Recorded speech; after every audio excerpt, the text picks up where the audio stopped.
Hey, kids. You're listening to the internet's wettest podcast about video games, consoles, and pancakes. The SML Podcast.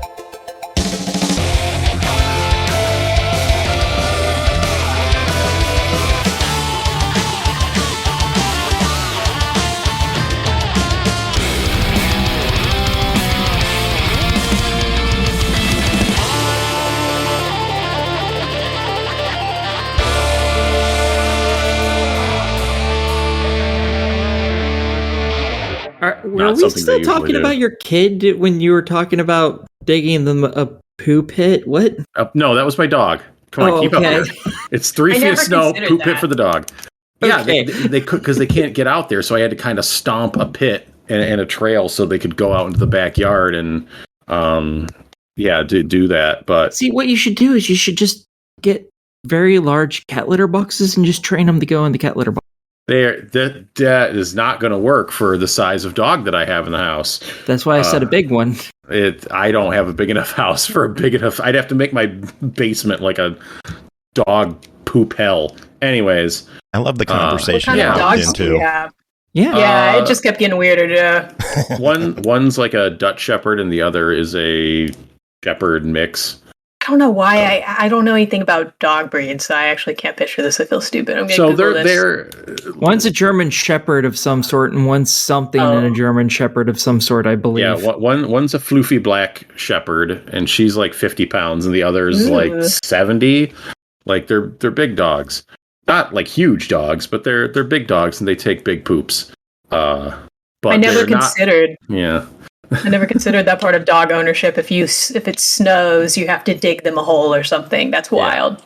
I mean, I think you should just turn the basement into dog poop hell and just treat it like a Zen garden. You know, you can do that if you want. make your own poop hell. But yeah, I let them out Friday morning, and like it was up to like the one dog's face. I'm just like, oh, this is a situation. And then it snowed more the next night. And how much snow have you guys gotten there so far?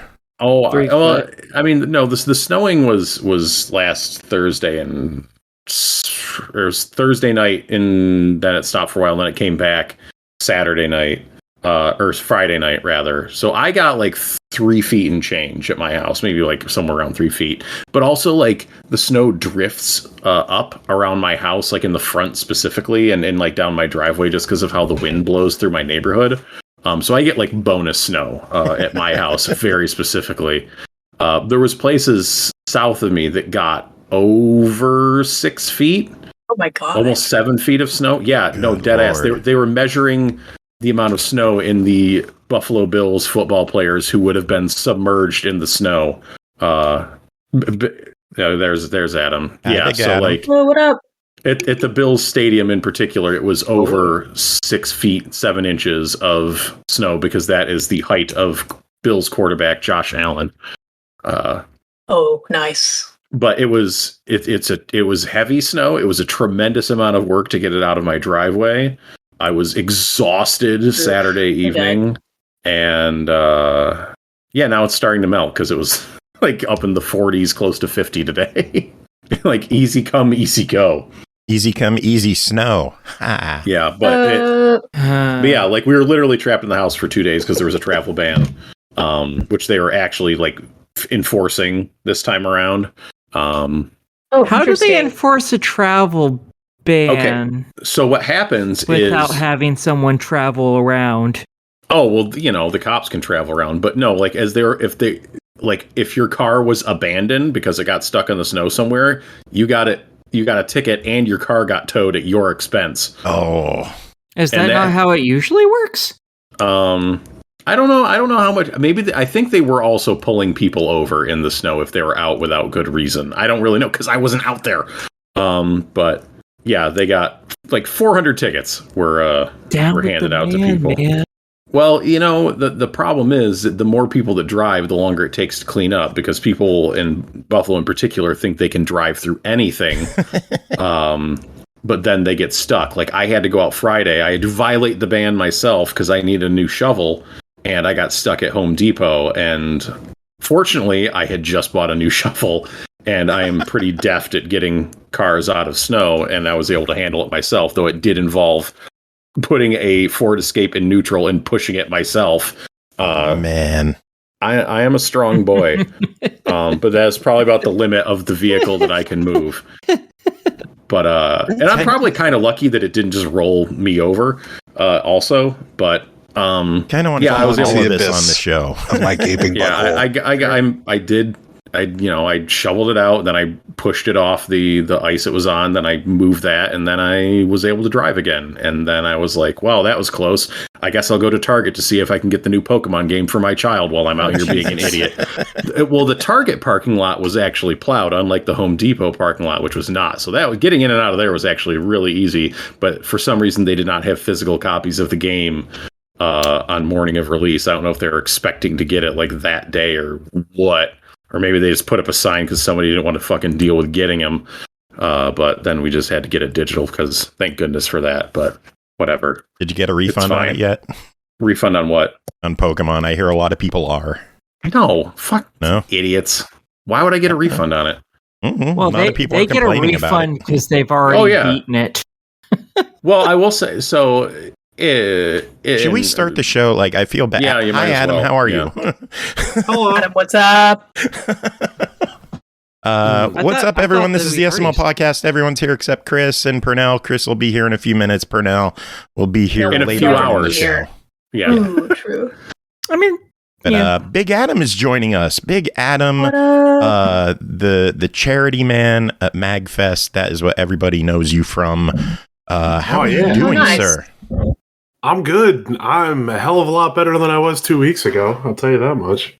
What happened 2 weeks ago? I had my gallbladder removed. Oh my god, dude. Yeah. It's good Holy times. shit. Are you like, what's the recovery period for that like? How are you feeling right now? Oh, no, I'm good. I got cleared from surgery yesterday, actually. Oh, cool. Yay. Congrats. I know Thanks. it's a lot of tension until you get to that point. Oh, yeah. It's been fun. And sneezing is the worst. Oh my god. Sneezing is the absolute worst.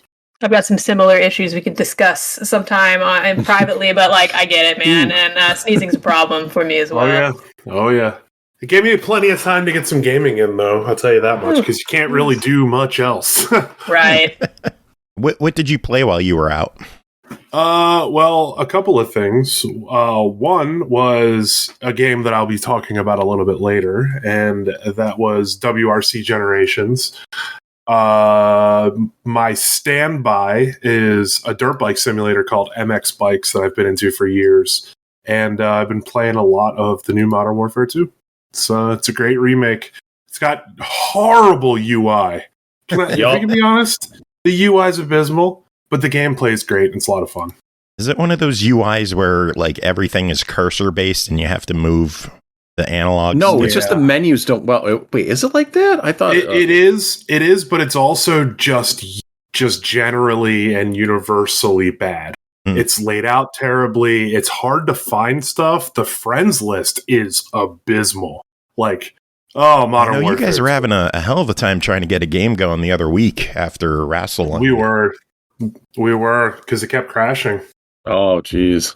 That was that was the first week it was out. They did fix, I won't say all, but I'll say a lot of the crashing issues. So hopefully that's an ongoing process. Yeah. Speaking of games that have issues that need to be fixed, boy, that new Pokemon game is, I don't want to call it a mess, but it has some like graphical and performance issues, to say the least. Yeah. Too bad Chris isn't here because I know Chris was talking about, like, I really fucking hope they don't fix it before I can play it because he's really excited about all the glitches and stuff. Yeah, This is the most pumped I've been about a Pokemon game in years. I haven't gotten like any of the insane glitches that I've seen on Twitter. Like not even anything, like not even like a mild glitch compared to that stuff. I do like how it has the version of the Elden Ring glitch where like you go to get on your mount and your mount is just not there, except you don't die in Pokemon. But you should. But you should. Yeah, it's just like once I got out, and in kind of the early area where things are kind of contained, I'm like, oh, this looks pretty nice. But once I got out into the open world and just like the draw distance and the frame rate, and like, man, that thing is hurting to move that game around. Yeah, just like the frame rate of characters in the background is like their frame rate will be super low until you get closer to them, and then it gets better. But when I mean closer, I mean like you got to be like almost right on top of them for them to have like a normal walking animation. That is one really unfortunate problem that I've noticed with the Switch is there are games that come out that are even Switch exclusives that like I'm sure the game runs great on the development PC. But once they actually put it on the Switch hardware, it struggles. Like, it really, really shows the difference between, like a full-sized rig or computer versus the mobile processor and what have you that they have in the Switch. Yeah, this is, I think, the worst I've seen of something that just really struck me as like, whoa, this game is struggling to run on here. But... that having been said, like I think the stuff they've done with it is pretty fun. I'm kind of wondering because it is a big open world. Like once you get to the school or whatever, they give you like your kind of big quest. Like, oh, you can go knock off all the gym leaders, or you can pursue these Titan Pokemon, or go do these take down Team Star. That's the Team Rocket equivalent in this one. And they tell you like where all those things are. They point them out on your map, and then you can just go out there and go. And that's, great. Like that is open world Pokemon shit. Just get out there and go start adventuring. But I haven't seen too much of it yet. So I'm like mildly worried that it's a little, I don't know, what the hell's the word I'm looking for? Just like a little thin in terms of the actual complexity of those actual events. Like how complex and challenging are they going to be? Or do you just kind of run up and shoot your Pokemon out and knock them all down? Of course, that's what you do in all these games anyways. But at the end of the day, I can get into a party with my child and he can come into my game, or I can go into his game, and we can explore the world together. And that works. Cool. And that is all that fucking matters about this game, really. I wanted to do that so bad with previous releases with my partner, so I'm really pumped for that. Yeah, so we just get in there. We get on our Pokemon mounts and we're just running around, and we're not like super tethered to one another. We're just been going into an area, and he'll go around and catch some Pokemon. I'll go catch some Pokemon. We'll like battle a trainer. It's not like everything stops when somebody starts battling a trainer. Oh, that's cool. Yeah, you can each battle the trainer individually. You're kind of still playing the game single player, just with someone else next to you, and that's fine. Oh, and that's I really cool. like that. And he loves it. But then you can also go in and do like these Terra like little raid battle things together to catch those Pokemon. So it's been a really fun experience with my child. And also this game has some ridiculous Pokemon in it. I love all of the stupid little new monsters they put into it. They're all just completely absurd. Chris Taylor, I choose you. By the way, hi Chris. Yeah. Hi Chris. Yeah. Chris, Chris Taylor is like a Pokemon 2 now. minutes.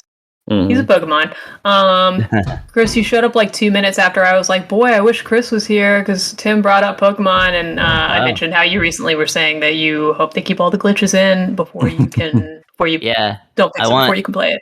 I want to play the Bonkers game.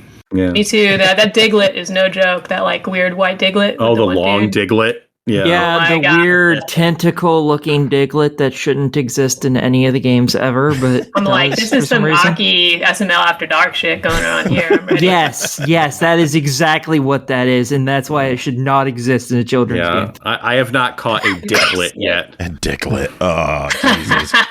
That's some low-hanging fruit I did not think of. That was good. Yeah. Literally. That joke almost got swallowed up by people talking. The only important glitch in that game is if you use two different controllers, you can go twice the speed. You can go twice the speed. That's hilarious. That as far as I'm concerned, isn't a glitch. That is something they need to keep forever, because that just means you can go through the game twice as fast. Yeah, that's co-op, right?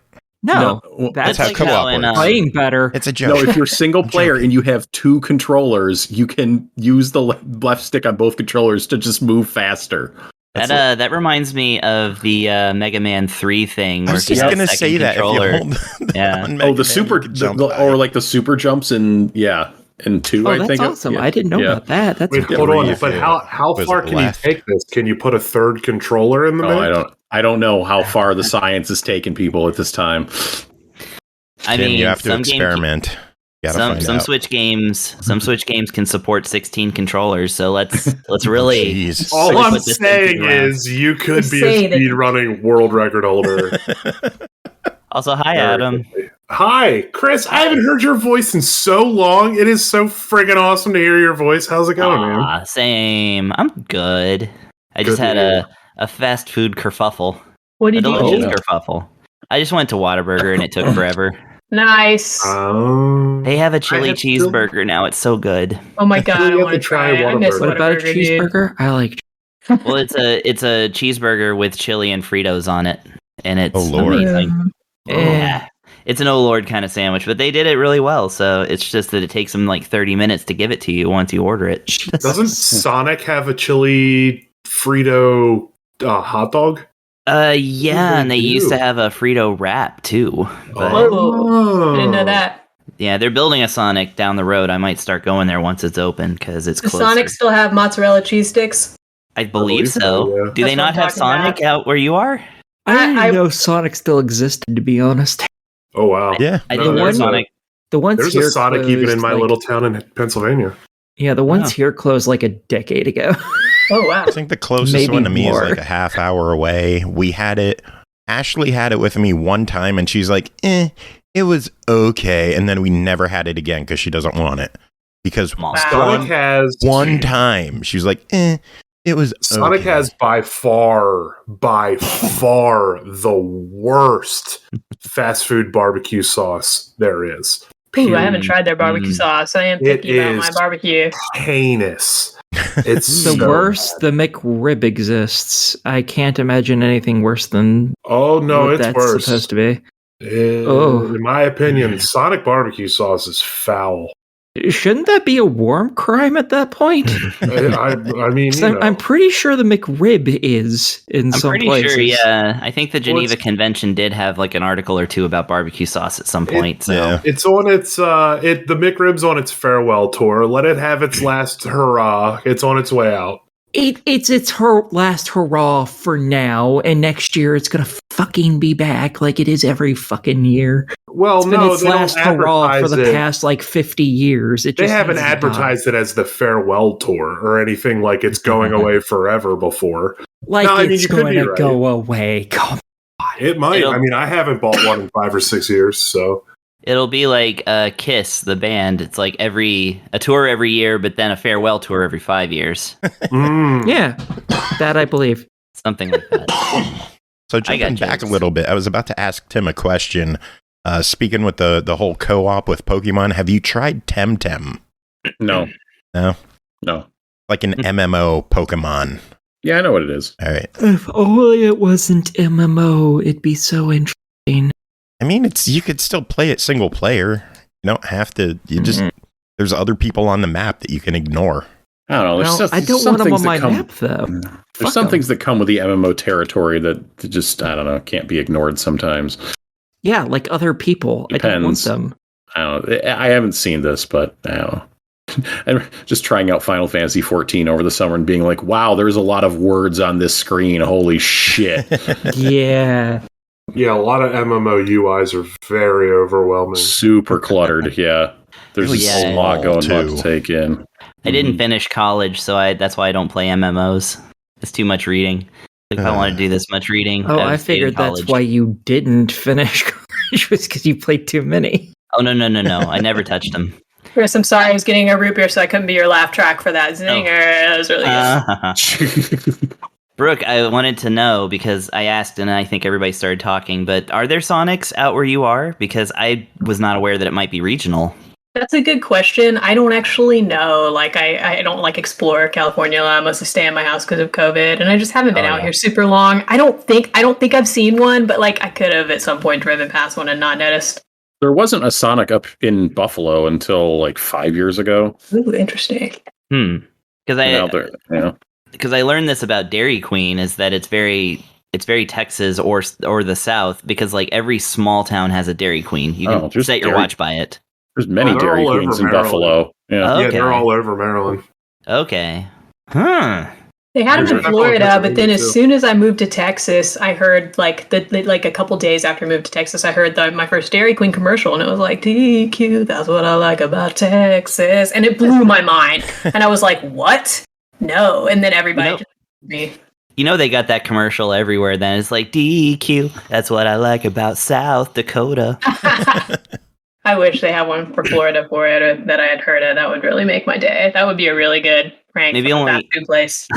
Maybe only states that fit the meter. So you just It can't looks be like there is Sonic in DQ. California. Nice. Yeah. California's a big I am- state, though, so Yeah. I am happy to report that Hanover, Pennsylvania, just this week opened its very first Popeyes. Ooh. Mm. Nice. Popeyes. Go ahead. Sorry. Oh no, I was just that's He's like, all. nah, I'm just excited about it. Oh. Popeyes. That's what I like about Texas. And Pennsylvania. Yeah. Maybe That's what I like Maryland. about Popeyes. That's what I like about the following states. It's gonna turn into that Johnny Cash song, the "I've Been Everywhere" thing. No, it just Oh my comes in, God. it just turns into Excalibur from AEW, listing off every state as fast as he can. Two of us get that joke. I got it in Go on the spirit. Dairy Queen, the best state. Yeah, exactly. These following states in California. They're on Rampage. Oh man. So Sonic Popeyes is locations are American Canyon, Anaheim, Anderson, Apple Valley, Atwater, Bakersfield, Beaumont, Camp Pendleton, Cathedral City, Clovis, Corona. You get tagged at the very end going, we got Fast Food Jones over here. God. wow. Cathedral City, more like Yambag City. Exactly. Okay, now y'all are getting into the regional humor I just don't get. Oh no, this so- is No, wrestling. that's Oh just no, it's wrestling wrestling humor. humor. Not That's the regional. region. Laughing It's a at their region. enthusiasm. Yeah. We're affected by the mania. The WrestleMania. Wait, no, wrong company. I just Yeah, wanted to way say wrong. Pretty good though. I like that. I just wanted to say because there's one located right across the street from the Whataburger, what I just came from, that Popeyes has such delicious chicken that they have the worst customer service in the world because they can get away with it. So Oh, well, that's a thing I hadn't even thought about. every Popeyes, and like my partner lived in Louisiana for 5 years, which is where it comes from. Like it's in the name. And Right. in the expanded version of the name, the director's cut. And she confirms that every single one, to the man, is just awful customer service, delicious ass chicken. Yep. Weird. Yeah, They that's do it. have the best fast food tendies in the game. Oh god, yeah, they really do. Now I I want mean, Popeyes. Damn you guys. It's 10 o'clock. I can't know, go to right? Popeyes. Popeyes tendies are top tier, no doubt. I mean, they are. This is just the truth. I like their fries too. They got good seasoned fries. Yeah, Oh, the I- seasoned fries. You're right. You're right. I like a good battery seasoned fry. You're right. Just like Rally's promises. Oh, It's a really I good. Oh, That see, is- we don't have yeah. rallies, but we do have the little brother Checkers, and I do love have a the Checkers down seasoned there? fries. Yeah. I love Checkers. There's really a fucking Checkers in PA? What the hell? That's awesome. Oh, no, Where no, are you in I'm talking PA about- again? There's a I'm in Checkers in Hanover, Buffalo. but I'm very close. I'm Multiple less than an Checkers. hour from Baltimore, which there's 3 Checkers in. Oh, nice. gotcha. I would actually. Yeah, Chris, I I- moved. Oh, I know. I still keep up with you on Facebook. Oh, gotcha. Yeah. Yeah. No, I probably way, heart reacted to a Baltimore boy. picture or something. I don't know. Oh, fair. Probably at fair, some fair. point. Probably. Yeah, this sounds like me. Algorithms and whatnot. Yeah, exactly. Checkers Who says there needs 'em? are 14 locations in PA, one in Harrisburg, one in Reading, one in Manchester, and 11 in Philly. Wow. There's Really 140. There's a Sonic 41 minutes away from me. We learn something new every night on the SML podcast. All right, so I'm going to Checkers. You're going to Uh-huh. to Sonic. Who's going to Popeyes? That would be me. I'm going to All right. Popeyes too. Fuck it. I just ate, so I don't need to go anywhere right now. So Me Don't worry about too, it. You but say that now. let's go.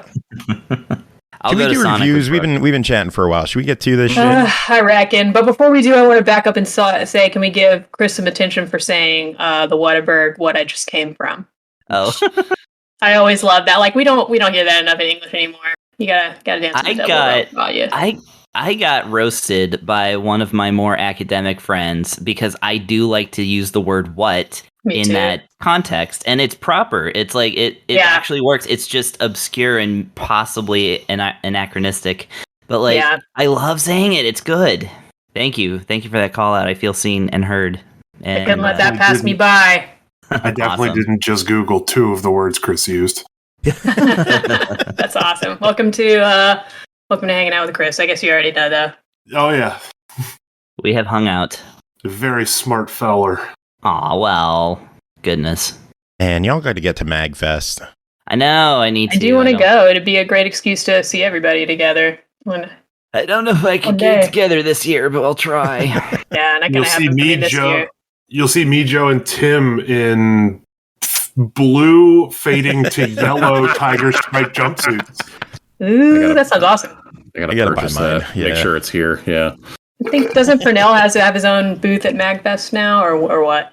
Rhythm and Pixels does. Yeah, right? they have a okay, panel. Cool. Yeah, they have I was like, I think I didn't dream that. I think that's true. I think SML has a panel. I'm pumped. I have 4 fucking panels, but we're not announced yet. So I guess I shouldn't say anything. Will there be a way for people to tune into the panels virtually? Yes. Yeah, they should. Usually I'm pretty sure they stream the panels on Twitch. They certainly stream the concerts on Twitch. Yeah. But either way, the panels will get uploaded to that thing, YouTube, after the fact. Though usually it takes like that's awesome. a couple months for everything to get up there. Yeah, if you want to watch 10 years of me hosting Video Game Name That Tune, it's up there. That's awesome. Hey, I'm in the audience of a lot of those. Yeah. Are you naming that tune? No, I don't typically play. Let's say, I don't remember you being on stage. Yeah. The only panel like that I have with like MagFest in terms of like contributing in some small way is that when I walked I was late because I had just dropped in and I got to Alexander Brandon's panel in 2016 and he was like, "Is that Chris Taylor? Everybody give him a round of applause." That's awesome. Because at the time he was a huge fan of Hidden Sound Test, and so that was he thought I was some kind of hero, and I was like, no. I just started a thing for my friends and kept it open. That's all I did. But yeah, so he made his audience give me a round of applause when I walked in. Oh, that's awesome. Well deserved. Very sweet. Give him another one, everybody. Excellent. Wow, that's all right. Trying to show a cat on my desk. Okay. Forgiven. What's everyone else's excuse? Lazy. I'm just lazy. You know that. On this disappointing note, it worked for the joke, I think. Yeah. On this sad and disappointing note, let's get to reviews. Hell yeah. All right. Everyone ready? Ready. Yep. Tim, you good? Totally. Yeah. All right. First item to talk about tonight is the Fixture S2 for Switch OLED model, developed by Fixture Gaming, available on fixturegaming.com for $44.99. This bundle is available with a carrying case for $64.99. Designed by gamers for gamers, the Fixture S2's original design is compatible with the Nintendo Switch OLED model and Pro Controller, a comfortable, reliable alternative to using Joy-Con. Tim, what is the Fixture S2? So this is a thing that you can, you take your OLED Switch, you take the Joy-Cons off of it, and then it has a bracket that you can slide it into, and then you snap your Pro Controller onto this thing, and then that becomes your portable Switch configuration.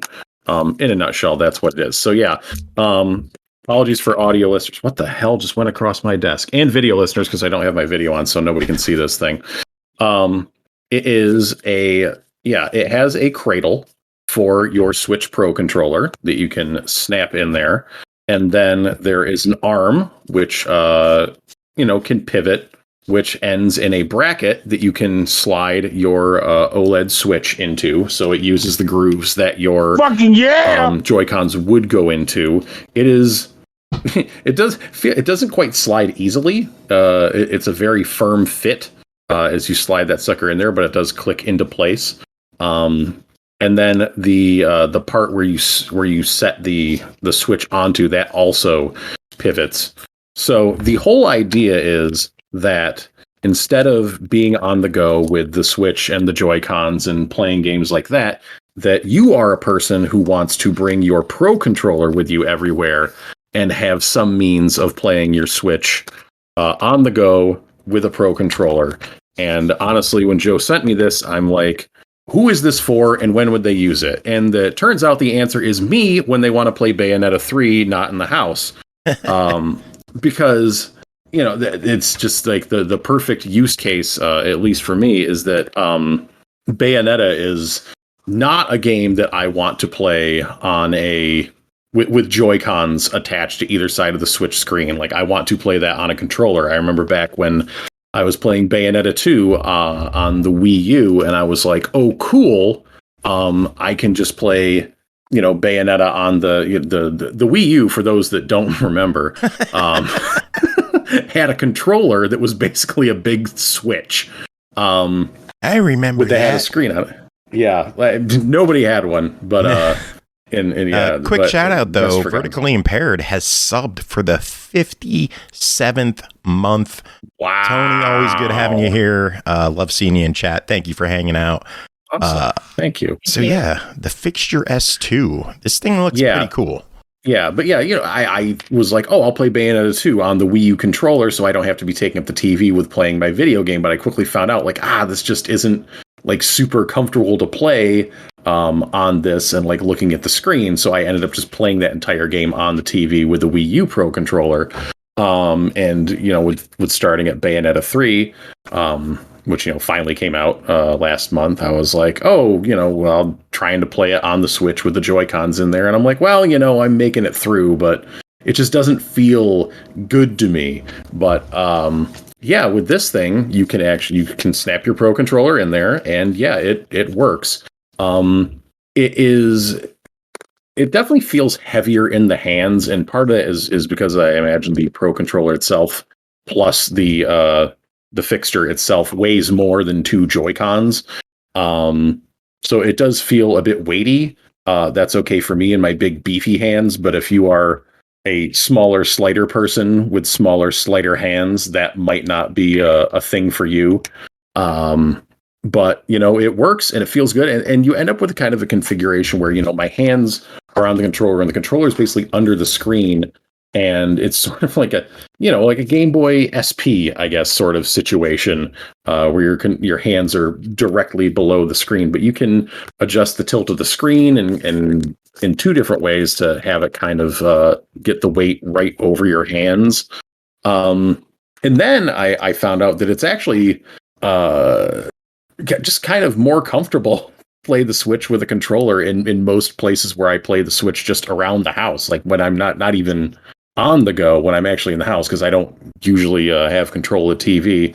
But, you know, when I'm laying in bed, I'm like, this is actually, you know, good hand position. When I'm just kind of kicking back on the couch, like, it's more comfortable for me to hold the controller and use the Fixture, I found out, which is pretty cool. But yeah, no, it's a sturdy thing. The grip on the controller is pretty tight. Like it actually takes a bit of effort to pop it back out. It clips in very easily, but kind of sliding it out takes a little bit of oomph. Does it leave any marks or scratches or anything when you take it off? What do I see here? I don't think so. No, not that I see on the controller itself. Is it? No, it's not like, but yeah, it's and it seems like very sturdy in its design. Like, these clips are not going to just like snap off. The ones that snap, you can probably hear it snapping onto the bottom of the controller as I'm here fidgeting with it. It has a rubber bottom to it, so you can actually take the controller out and just set it down, and it works as a stand for the Switch. If that is a situation you find yourself in, maybe on an aeroplane, I don't know, and it can just stand up there and play it that way. But yeah, again, the whole point is this is for you if you want to play your Switch on the go with a Pro controller. And for that purpose, it does its job and it works. It is functional. It is quality. Now, how many people does that apply to? I don't know. That's a question you're going to have to reach, deep down inside yourself to figure out, especially at this point in the Switch's life where it is 5 years in now, 5.5 years in, almost 6 years. New hardware is almost certainly, hopefully, on the horizon for the Nintendo. So one might question, how many hours of gaming they're going to get out of using the fixture with the Pro Controller on the OLED Switch at this point. But that is a personal estimation of one's gaming time. But I can tell you that this product will serve that purpose of letting you comfortably use your Pro Controller with your Switch when you are away from your TV, be that someplace else in your house or on the go. Though the one thing I will say unequivocally is that if you are going to get one of these things, spring for the case. They were nice enough to send along the case with it. And I was just about to ask if you got that and how that is. Yeah, that thing is just seems like a must have for this thing. Because it will store the controller with your Switch, with the fixture attached to it. So right now I have the Pro Controller in the fixture with the Switch mounted on it, and you can kind of fold down the Switch so it rests horizontally on top of the controller. Put that inside of the case, and then close it up and zip it up, and you're good to go. It is a bulbous case because it has to accommodate the controller as well as the Switch, but it fits in there. While in the fixture, there's a spot to slide in your games. There's another little pouch on the top. Zips nice and sturdy, feels good. But yeah, if you are actually going to be taking this thing on the go, if you have already made the step to say, I need a fixture, I am telling you also should get the case for it, for sure. Don't just stop at the $45 actual product. Go get that case because the case is nice and well worth it. Cool. Well, as we said, the fixture is $45. The bundle is $65. For people who don't have an OLED, there is a Fixture S1 that works with the original Switch. That is $39.99, or the bundle with the case is $59.99. What are your thoughts on everything? Yeah, no, I think with the it is worth it. It works as advertised. If the thing you want is, again, using your Pro Controller on the go, it is well worth the purchase. I recommend getting it with the case. Is this a product that everyone who has a Switch needs? No, not really. Maybe it's more of a, quote, power user type device, but if you're mostly playing just RPG, like I don't think I would need to use this for like an RPG or something with less intensive input. But for games that do require more, like, and if I were playing a first person shooter on the Switch, this is certainly how I would want to play it. And action games, maybe I felt pretty good playing the Zeldas and Marios up to this point, but maybe I'd feel even better playing it with the fixture. But yeah, if you want to get the most out of your Pro Controller with your OLED Switch in what may be the twilight years of that piece of hardware, then this is definitely a worthwhile pickup for you. But yeah, I think it's a specialized thing. It's not something that needs to be in every Switch owner's arsenal, but it is worth it to fulfill that need for those that want it. Cool. Chris, any thoughts? Is this something you might want? I mean, I love my Pro Controller. I'm using one right now. I actually have several, but I've missed some of this because I was getting tea, but it's like a dock that lets you use your Pro Controller with your Switch, right? Well, the Pro Controller goes into this little claw on the bottom, and then you can attach your Switch to it, so it is essentially one piece. Gotcha, yeah. Okay, yeah. I could see myself like playing with that. I mean, I've got big old hands and they're very strong from thumping the bass. So, I could see myself not getting fatigued with that as easily as maybe some other folks, but I definitely, having all that, like the Pro Controller's already pretty hefty, and then you got a whole Switch on top of that with an apparatus. I could definitely see some folks being like, it's too heavy. For sure. This is like an Xbox controller. Absolutely. Yeah, I did find myself gravitating more towards using it this past weekend while I was snowed in playing Pokemon with my child. And such things. It was just like I was laying up in my bed and I didn't have the fixture, and I was like sitting there playing. I'm like, man, I wish I had that damn thing. It's all the way downstairs. The closest, I think, and the cool thing is, like, the closest I could get to that experience before was using the Hori Split Pad Pro, which has a very Pro Controller feel to it, but not the functionality. Plus, it's a huge battery drain. Yeah. So, like, yeah, I feel like this could be a great alternative to that if you're already seeking out, like, thicker, you know, if you're looking for big hand boy kind of, you know, accessories that aren't, like, you know, the split pad. So, yeah, I guess you know, with the wider grip of like a regular Switch with the Joy-Cons on, my hands are wider and more of the weight is supported in my arms. Yeah. Which, you know, are beefy in their own right. But just from, you know, getting swole, being strong. They're just beefy in their own way. Yeah. But when I'm holding the Pro Controller, my hands are close together, so they can just rest on my tum-tum. And you know, my entire body is supporting the Pro Controller with the Switch on top of it. Nice. And that's plenty comfortable and less fatiguing to my arms. Nice. Swole as they may be. They need some kind of like pulley system where you can hold up your Switch using the weight of like your head or something. Oh boy. When you're laying down with the thing. Yeah. All right, Chris, I look forward to you patenting that. Yeah, I'm going to make a whole $10. Oh, man. All right. Well, Tim, that is it for you. We will let you get going. All right. Sounds good. I was very tempted to fall asleep on the couch with my fluffy dog before this podcast, but I did not. I was just like, man, I'm so tired right now. And my doggie is sleeping right next to me, and she is so nice to snuggle with because she's so fluffy and warm. Yes. Nice. I hope you have a cooler weekend this weekend than last one, man. I hope you can relax for real. Yeah, I hope so. Actually, I hope you have a way weekend. It'll be nice. You know, there's Thanksgiving stuff going on and lots of food and hopefully just some chilling out and playing games with my kid without having to like go out and shovel snow for hours. Oh boy. Oh boy. All right. But yeah. Good night. For you. Night. Night. Later. Take it easy. All right, moving on. First game is WRC Generations, the FIA WRC official game, developed by KT Racing, published by Nacon, released November 3rd on Xbox One, Series X and S, PS4, PS5, and PC for $39.99. Rise to all the challenges of the most comprehensive, realistic, and demanding rally simulation ever developed. Dive into the heart of action and drive the cars from the 2022 WRC Championship, including the new hybrid models. Mr. Big Adam Chase, tell us about your time with WRC Generations. All right, so WRC Generations was actually a lot of fun after the first 2 hours.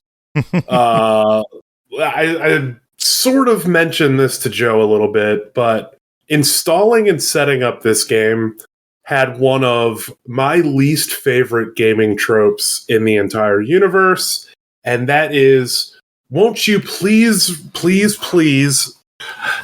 it's required, set up an account on our very specific and personalized, accounts and servers so we can keep track of all your stats and yada, yada, yada, yada.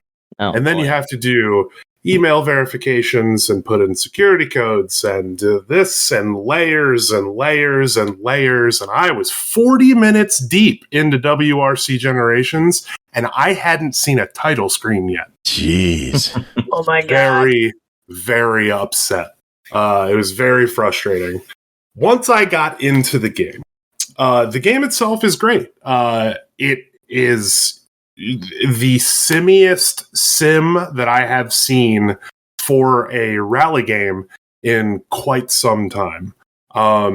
There's especially in the career mode, there's an immense amount of detail that goes into absolutely everything. Not only from picking your crewmates and your mechanics and your sponsors and your PR people and yada yada yada. You've been able to always do that. They get tired and fatigued as the season goes on, and people can catch weird injuries or be sick. So you have to have alternates trained up so you can keep going with your team in the right direction without having big holes in your team as you go through the career. I've played some of the WRC games in the past. I think the latest one that I have played was 8, and I believe they're up to 10 now before this. It's either 9 or 10. 10. A lot of the stuff honestly just feels like newer iterations of things they had already done. How much new stuff can you put into a driving game? You know what I mean? When you're in a simulator, you're trying to make it as real as possible. So there's only so many features you can really put into it. But like graphically, the sound design, the recordings of audio that they have and were able to implement in the game, all of the stuff is very, very realistic. I was very surprised on how far rally games have come with things like drifting grip and being able to control that kind of thing, not only with a steering wheel with like force feedback where you can feel everything, but having an ability to control that with a controller in a very real way was refreshing. It was really cool. There's a lot of customization you can do to make your controller inputs more, feel better to you as the player. I'm actually positive it's way easier to play this game with a steering wheel setup. These kind of games are always kind of typically built for that. Yeah. I only got to do that once, unfortunately, because setting up all that stuff just out of surgery was very difficult. But the one time that I did do it, like the force feedback is on. It feels great. It's very true to life. It feels accurate. You can tell the moment your car loses traction. Especially if the front tires are losing traction with some understeer. It was a great time. Got into a little bit of the multiplayer. Honestly, didn't spend much time there because I got absolutely smoked every single time I got into a race. My times were abysmal, and it was borderline embarrassing. I definitely attribute that to not playing with a steering wheel set up full time. That is, fingers crossed, some stuff that I'm going to have set up in the a year or two's time. I'm working on setting up a motion sim rig for like VR racing and stuff. Oh, geez. So I'll be able to use that for like regular PC games too. That'll be really cool. But no, this game was great. I'm positive that most of the people playing online are definitely on steering wheel rigs. It's going to make this game so much easier to play.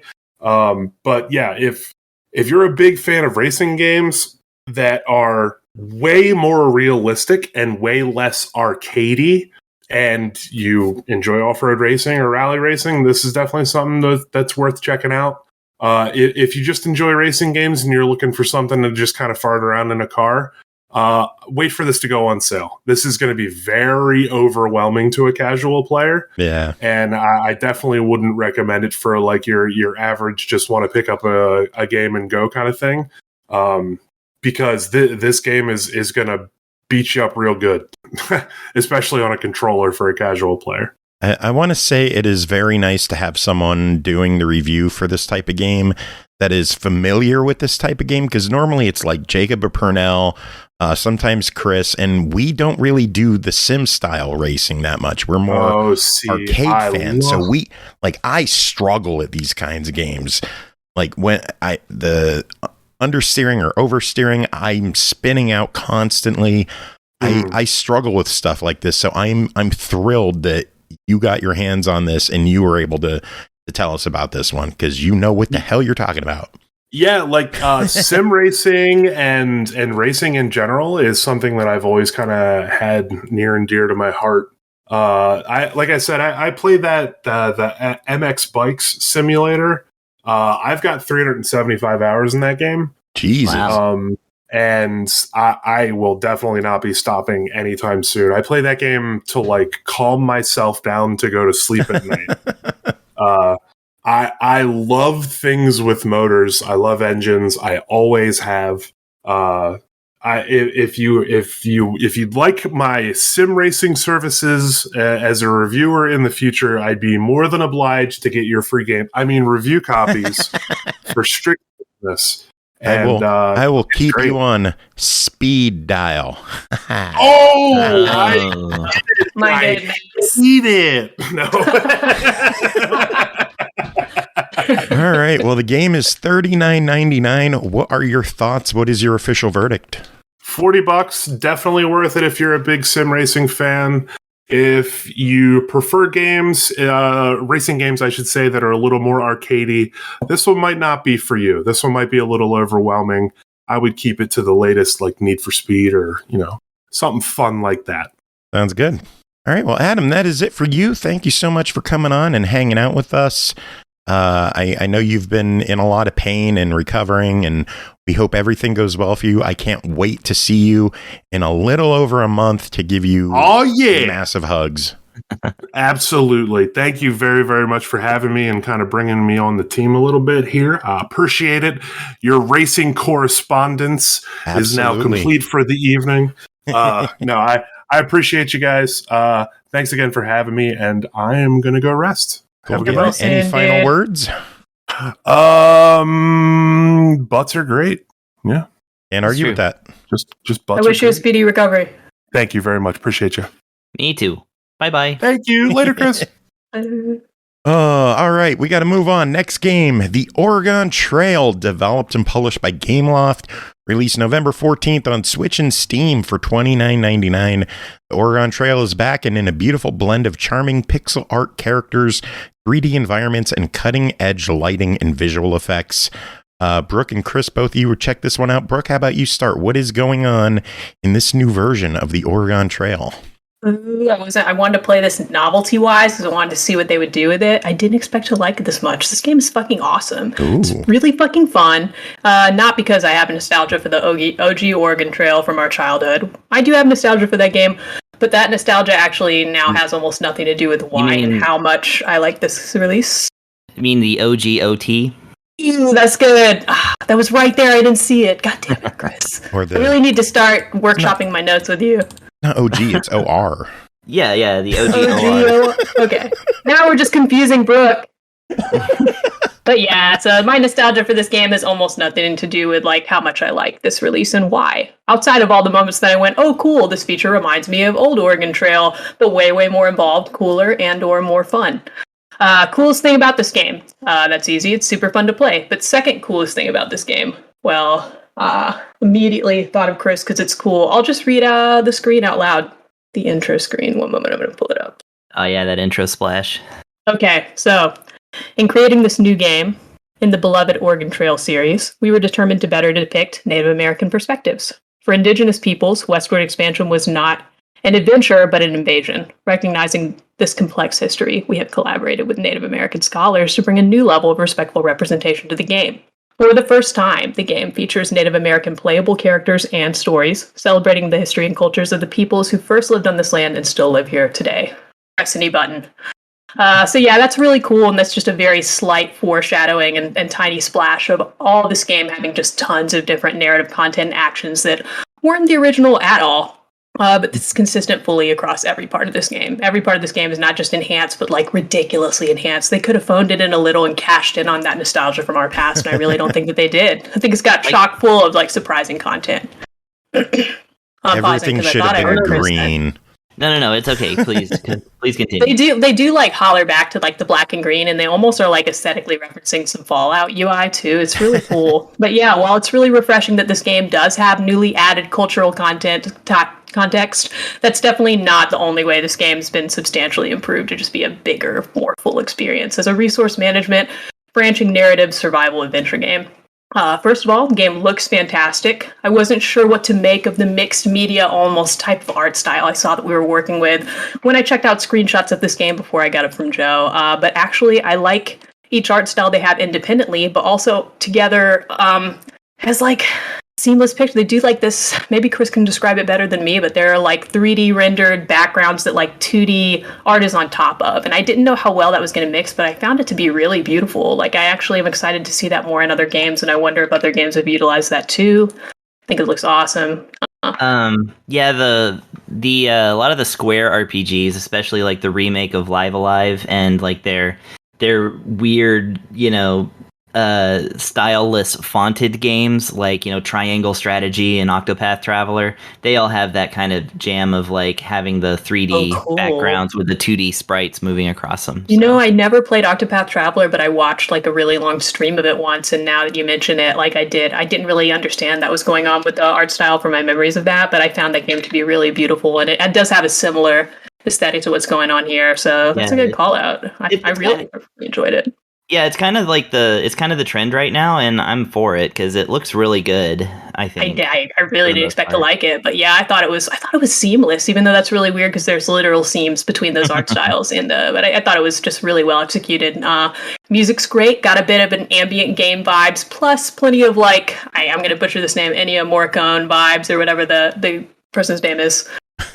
This game sounds like RimWorld to me and my partner. My partner thinks it sounds a lot like the StarCraft's Terran theme. And basically he heard this and he was like, "Oh, are you playing RimWorld?" I was like, "No, I'm playing the New Oregon Trail." He's like, "Oh, that makes sense because based on the soundtrack, this video game, it sounds like a game about displaced people on a lonely frontier just trying to carve out a life on the land and make it in this crazy world." I was like, "Oh my god, that's exactly what this game sounds like." Like, if you can imagine a soundtrack based on that description, that's what we got going on here, and it's done really well here too. Gameplay-wise, we open up with just one of the best tutorial experiences I've ever had. You all know that I hate a bad tutorial. I get lost really easily. I'm very, very stupid. I have a lot of challenges over here. This one, you don't get lost. It's good, but it does keep you on your toes and make you pay attention too. You open up, you got 2 party members. You're trying to make it to a settlement called Independence. You're rolling along with your wagon and ox, and you find a man in need of some help. Well, you lucked out because you just found this guy named Moses, and he's a pretty renowned guy around these parts, renowned for knowing a heck of a lot about adventuring, hunting, medicine, and just the whole Oregon Trail in general. He also needs a ride, which is pretty much all you have to offer, so that's convenient. So you add home dude Moses to your party, and you move along and you do the tutorial with him. At different parts in this prologue, there's a bit of a quiz to see if you're like paying attention to basic stuff. Moses asks you where you're going when you meet him, and the intro told you you're going to Independence, but you have the option to say Independence, where you're actually going. You have the option to say Oregon, or another option that I don't remember. And as you move along your way to Independence to start your Oregon Trail journey, one of your party members breaks his leg, you gotta deal with that. One of your party members gets cholera, the old Oregon Trail classic killer. You learn different ways to deal with these afflictions and how to manage your supplies, thanks to Moses. And even the morale of your crew to a certain extent. Each crew member has a bunch of different stats. While you're still with Moses learning, you learn how to hunt. That whole situation features a really nice little pretty minigame where you have to navigate around the screen and shoot the prey. You learn how to manage your inventory in this game, which is a really neat system. I immediately compared it in my mind to the inventory system in a game called Feast for Odin. It's a board game I like, where different inventory items are placed on a grid and have different size and shape. And you almost have to Tetris them around to max out your space management. I'm much more of a Philistine. I was just gonna say Resident Evil 4. Dude, so I was about to segue into saying I pulled carryover because he's played Feast for Odin with me, the board game, and I was like, well, this inventory system is just like Feast for Odin. He's like, well, actually, since this is a video game, it's probably referencing more of like a 1990s XCOM thing. So I have it in my notes. Ask Chris if he's played 1990s XCOM and if this is true. Not actually. XCOM was like more that was outside what I was doing in the 90s for sure. Okay, but, he told me that a few different games kind of utilize this system, and then like it's not like Uwe Rosenberg, the board game designer I'm thinking of, invented the wheel here, but I did think it was a really cool take on that. Oh yeah, for sure. I really love that. But yeah, so basically, go ahead. Go ahead. I was just gonna hop on that and be like, the thing I like about it is that as your wagon takes damage, parts of that inventory grid become unusable. So there's a real like imperative to fix your wagon if it's starting to become, all tattered and stuff.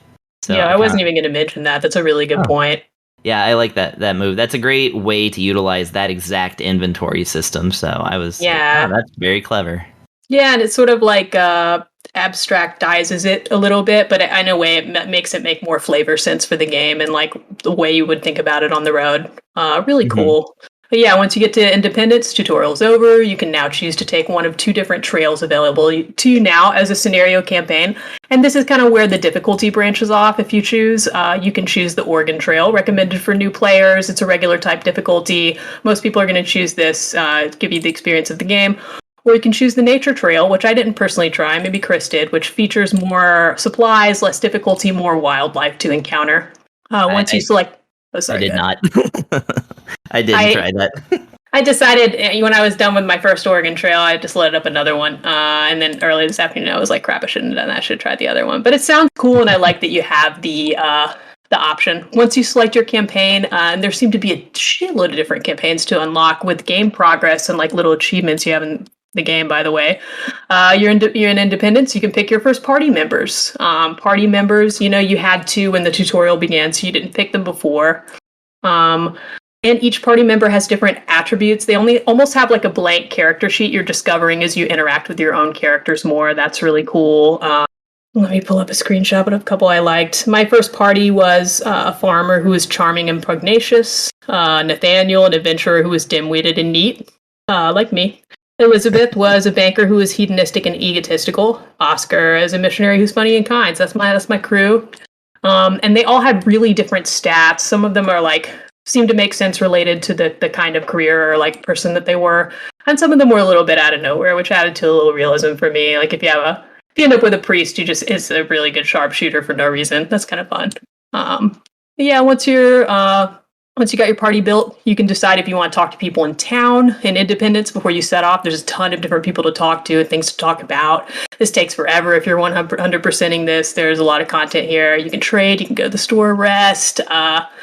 Once you're on the road, you have a ton of different interactions, and plenty of them are the same kind of interactions you'd enjoy in the original game, but there are plenty of crazy-ass interactions that would never be found in the OG version that are really fun. I'll give one example here, and then I'll turn it over to Chris for the rest of the review. You may take a certain road, and you may or may not encounter a man who falls out of the sky in front of your party.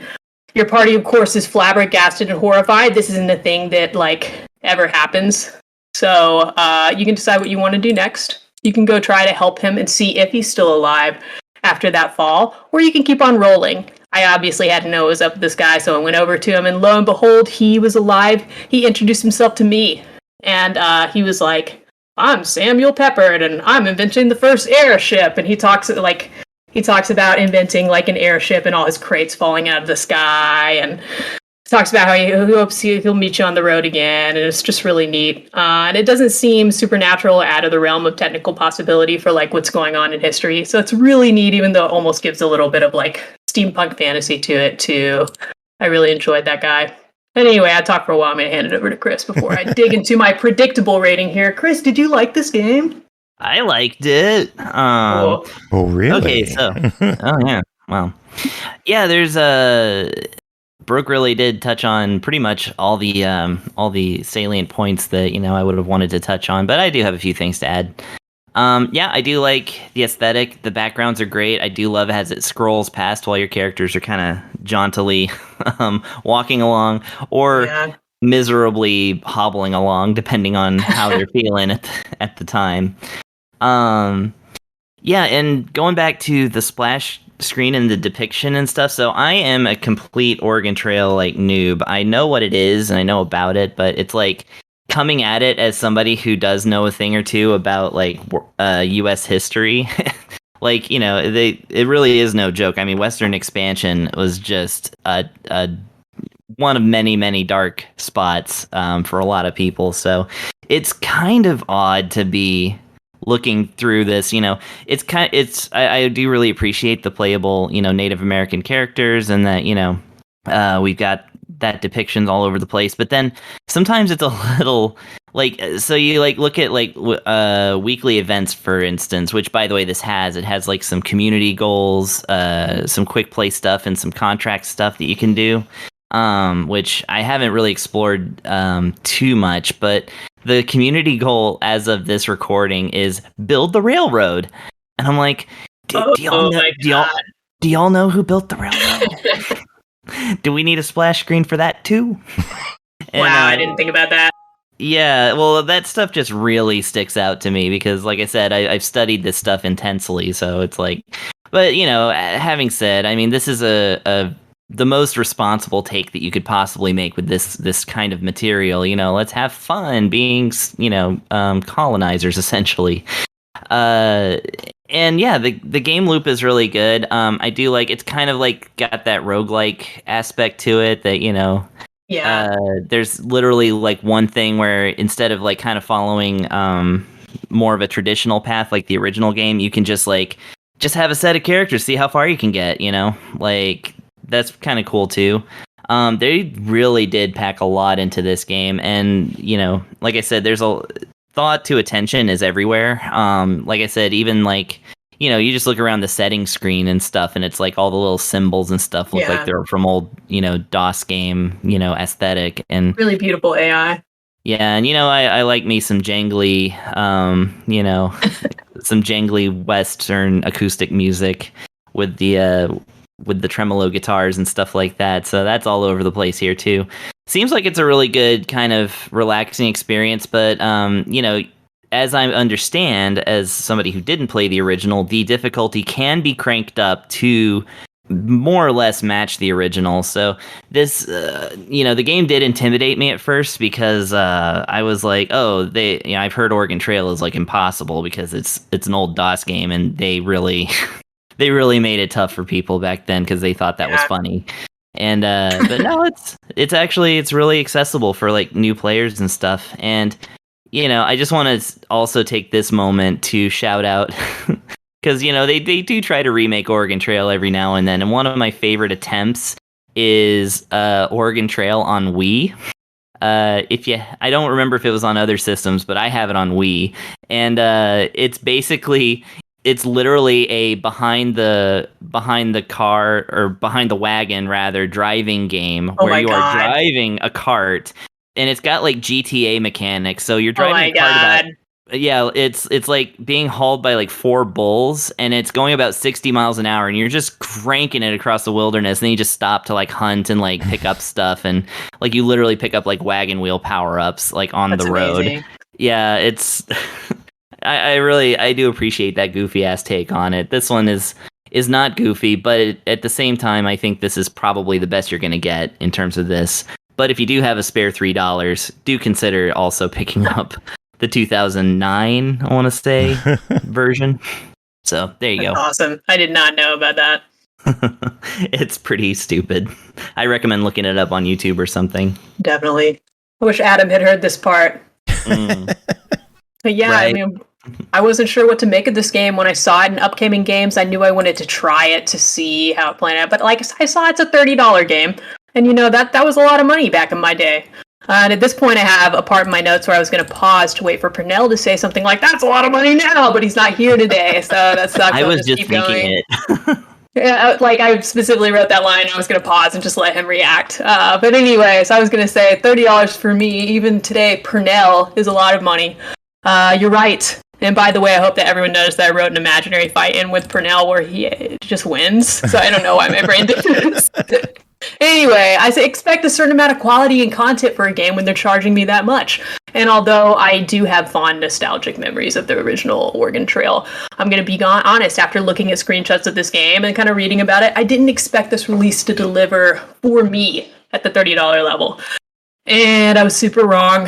I think it's worth it. I think it's got all the bells, whistles, and a cohesive direction that pulls it all together in a really fun experience. And I think tons of players are going to enjoy this, even if they haven't played any of the original. I think that if you like resource management, survival, narrative type games, even if you've enjoyed stuff like RimWorld, I would recommend this. Cool. Well, it is $30. Official verdicts all around. What do you think, C-Money?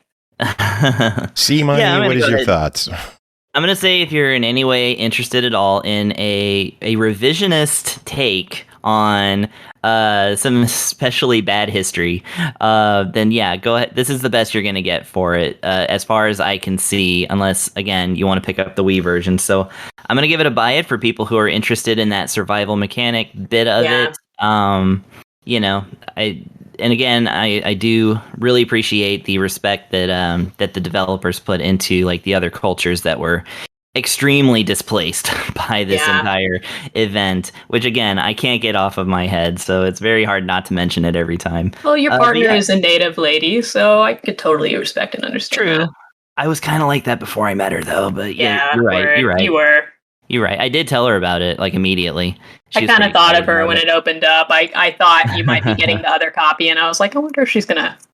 Yeah. But yeah, no, all that considered, I would say this is a buy it. It's a quality game. Nice. Cool.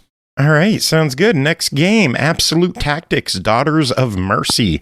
Developed by Curious Fate, published by Akupara Games. Released November 14th on PS4 and PS5 for $24.99.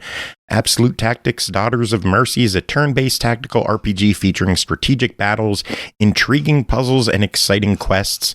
Customize your heroes' unique class-based attacks and abilities to defeat Father Eldritch's oppressive armies through dozens of unique handcrafted maps.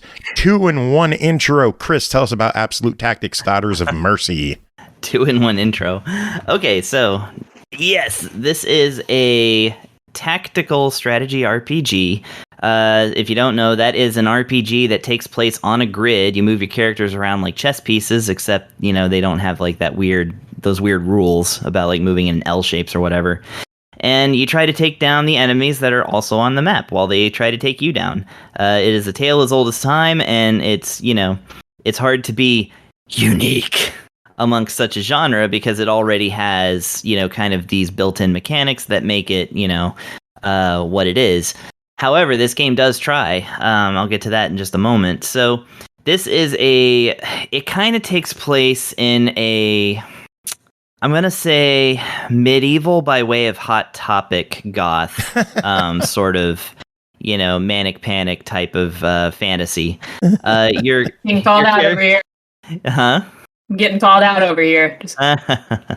Well, I'm certainly not meaning to call anybody specific out, but your main character, for instance, has like the big goggles on his head and like the big spiky hair going back and stuff, and he refers to himself as the world's greatest adventurer. He's the plucky young do-gooder who literally adopts a stray dog within like the first battle or so, who then becomes a permanent affixed character to your character's unit. So your kid and your dog walk together in their and they attack together in their moves, which is already a unique move on this game's part. I'm not actually saying it's unique. I'm sure it's happened elsewhere, but I'm trying to mirror the enthusiasm for that word. Then you're joined by, a couple of characters, one of which is a lady whose hair is bright blue. And then you're joined by another lady who's got like the two like spiky pigtails with colored bangs. Again, this is a medieval setting. And as you're beset by more and more characters, you realize that all of the writing in this game is done in a very casual kind of like, all the dialogue is extremely casual modern, and like, you do have characters that would say and like they're very much like not beholden at all to like the supposed time period. So like I said, it's very much like what it's like the Hot Topic version of goth versus like actual like gothic architecture or something like that, like or whatever kind of prose or poetry that kind of gave birth to the style. Hot Topic just put it on a t-shirt, right? Well, this is like the t-shirt version of a medieval fantasy. So having said, the game is kind of brutal. It's about Lord Eldritch. His literal name is Lord Eldritch. I cannot believe it. Oh my god. And he's got the Daughters of Mercy, which is the evil religion, which doesn't help people. It just kills people because it's trying to extract some kind of spirit energy from them. These people also have control of the local zombie population, who are there to just basically get mowed down by your characters and their cool weapons. You get one guy with a battering ram. Your blue-haired lady has a morning star with 3 chains on it that acts as like an archer. Like, it can't do close range attacks, but it does slightly long range attacks, and it also attacks in a group. So it's actually a really cool way to utilize that style of weapon. And then you actually do get an archer, but for some reason her arrows are glow sticks. This is the one with the colored bangs, by the way. But like, yeah, bright Ember's blue. asking, is it a medieval setting or just a bunch of emos on a Renaissance fair? It's indistinguishable. Like, it's both and it's neither. It's like, yeah. Which, by the way, that reminds me, I don't even have the Twitch page pulled up right now for this. I can't even read the chat. Anyways, so, but yeah, like I said, it's it is very self-aware. Like I said, it's t-shirt style humor. Your characters, at first there's conflict of like your character is kind of young and kind of dumb, and but he's pretty darn good at whacking zombies. So like everybody starts off being like, "Oh, you gotta get to safety. This is too dangerous. I can't protect you." The armored folks who are taking it way too seriously. And then you just like keep wrecking, and you literally like bring a stray dog into it, and you're also wrecking. Like it's absolutely not a big deal at all. And then the what was I saying? Oh yeah, but like that's kind of juxtaposed with, like I said, the brutality of like the story, because like you come across people who like there I'm gonna spoil one battle, but it's like the third battle or something, so it's really not doing too much. But so your character is going to the castle to rescue the princess. We don't know anything about this princess. She, by the way, looks like an evil nun, but she's actually good. It's okay. That kind of thing. Yeah. And sorry, one moment here. Okay. So you're going to rescue her, and when you get to the outside of the castle, for some reason, 2 of the guards are having an execution with a guillotine, and you're like, there's this poor villager calling to you for help, and you're like, oh no, I gotta help that poor villager. Those guys are gonna kill him. The battle starts within 2 moves, which makes which is impossible for you to actually get that far. Like you cannot close the gap between you and these soldiers in 2 turns. They go ahead and just chop the guy's head off and dump him in the river. Like that's just part of the battle. Damn. Like and they do that a lot. Yeah, I know, they do that a lot. They set it up where you think you're gonna save somebody and like actually do some heroic stuff, but then they just go ahead and kill him in the first turn. They're like, we just really want you to see people die because that's how we're gonna raise the stakes. So I'm kind of like, okay, whatever. Having said, that's the story, that's the aesthetics. Those are not my favorite part. My favorite part, again, is the cleverness by which they set up the battles and utilize like the weapons and characters. Like I said, you've got your character with the kind of a mix between, it's like I guess a triple Morningstar or something that uses it as like a ranged weapon. You've got characters like you have 2 kinds of attacks. One is a physical attack and one is a skill attack. So the skill attacks and regular attacks have different attack types, and then enemies will have different defense types. So if you are fighting, like, let's say a wizard is going to have very weak physical defense, but it will have extremely high skill defense. So if you try to use a skill on it, and the skills don't necessarily have to be magical, they're just other kinds of attacks. But if you use a skill on them, it won't work. But if you use a regular attack, then they go down like paper. And by the way, the one of the skills that you learn with your kid as soon as he becomes fused, metaphorically, not literally fused, I just mean metaphorically fused with his dog. The first move that you learn is called Pet the Dog. And of course the game describes it as, yes, you can pet the dog. So there's a call out to, I guess it's Twitter, right? That has that account. So anyway, I think that's your like a buff for you. That's pretty cool. But yeah, I like these style. Like every character that gets introduced kind of has like a new different thing that they can do. They actually do look cool in the context of this is not a very serious game, but within the style, there's some pretty cool costumes, pretty cool hairstyles, and like pretty good stuff going on there. I can't say that the story is like a banger or anything like that, but I will say that when you start the game, you have 4 difficulty settings, and the hardest mode is called Full Goth Mode. So nice. It's locked away too. I guess you have to beat the game first.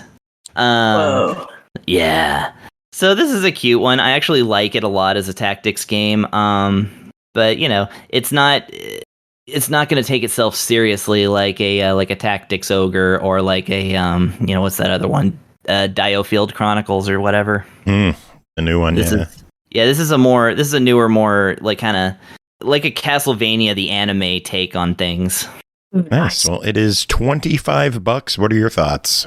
$25. I think that there's enough here to go on. I would actually call this a buy it. Like there's nothing mechanically at all off about this game. It's very well done and solid.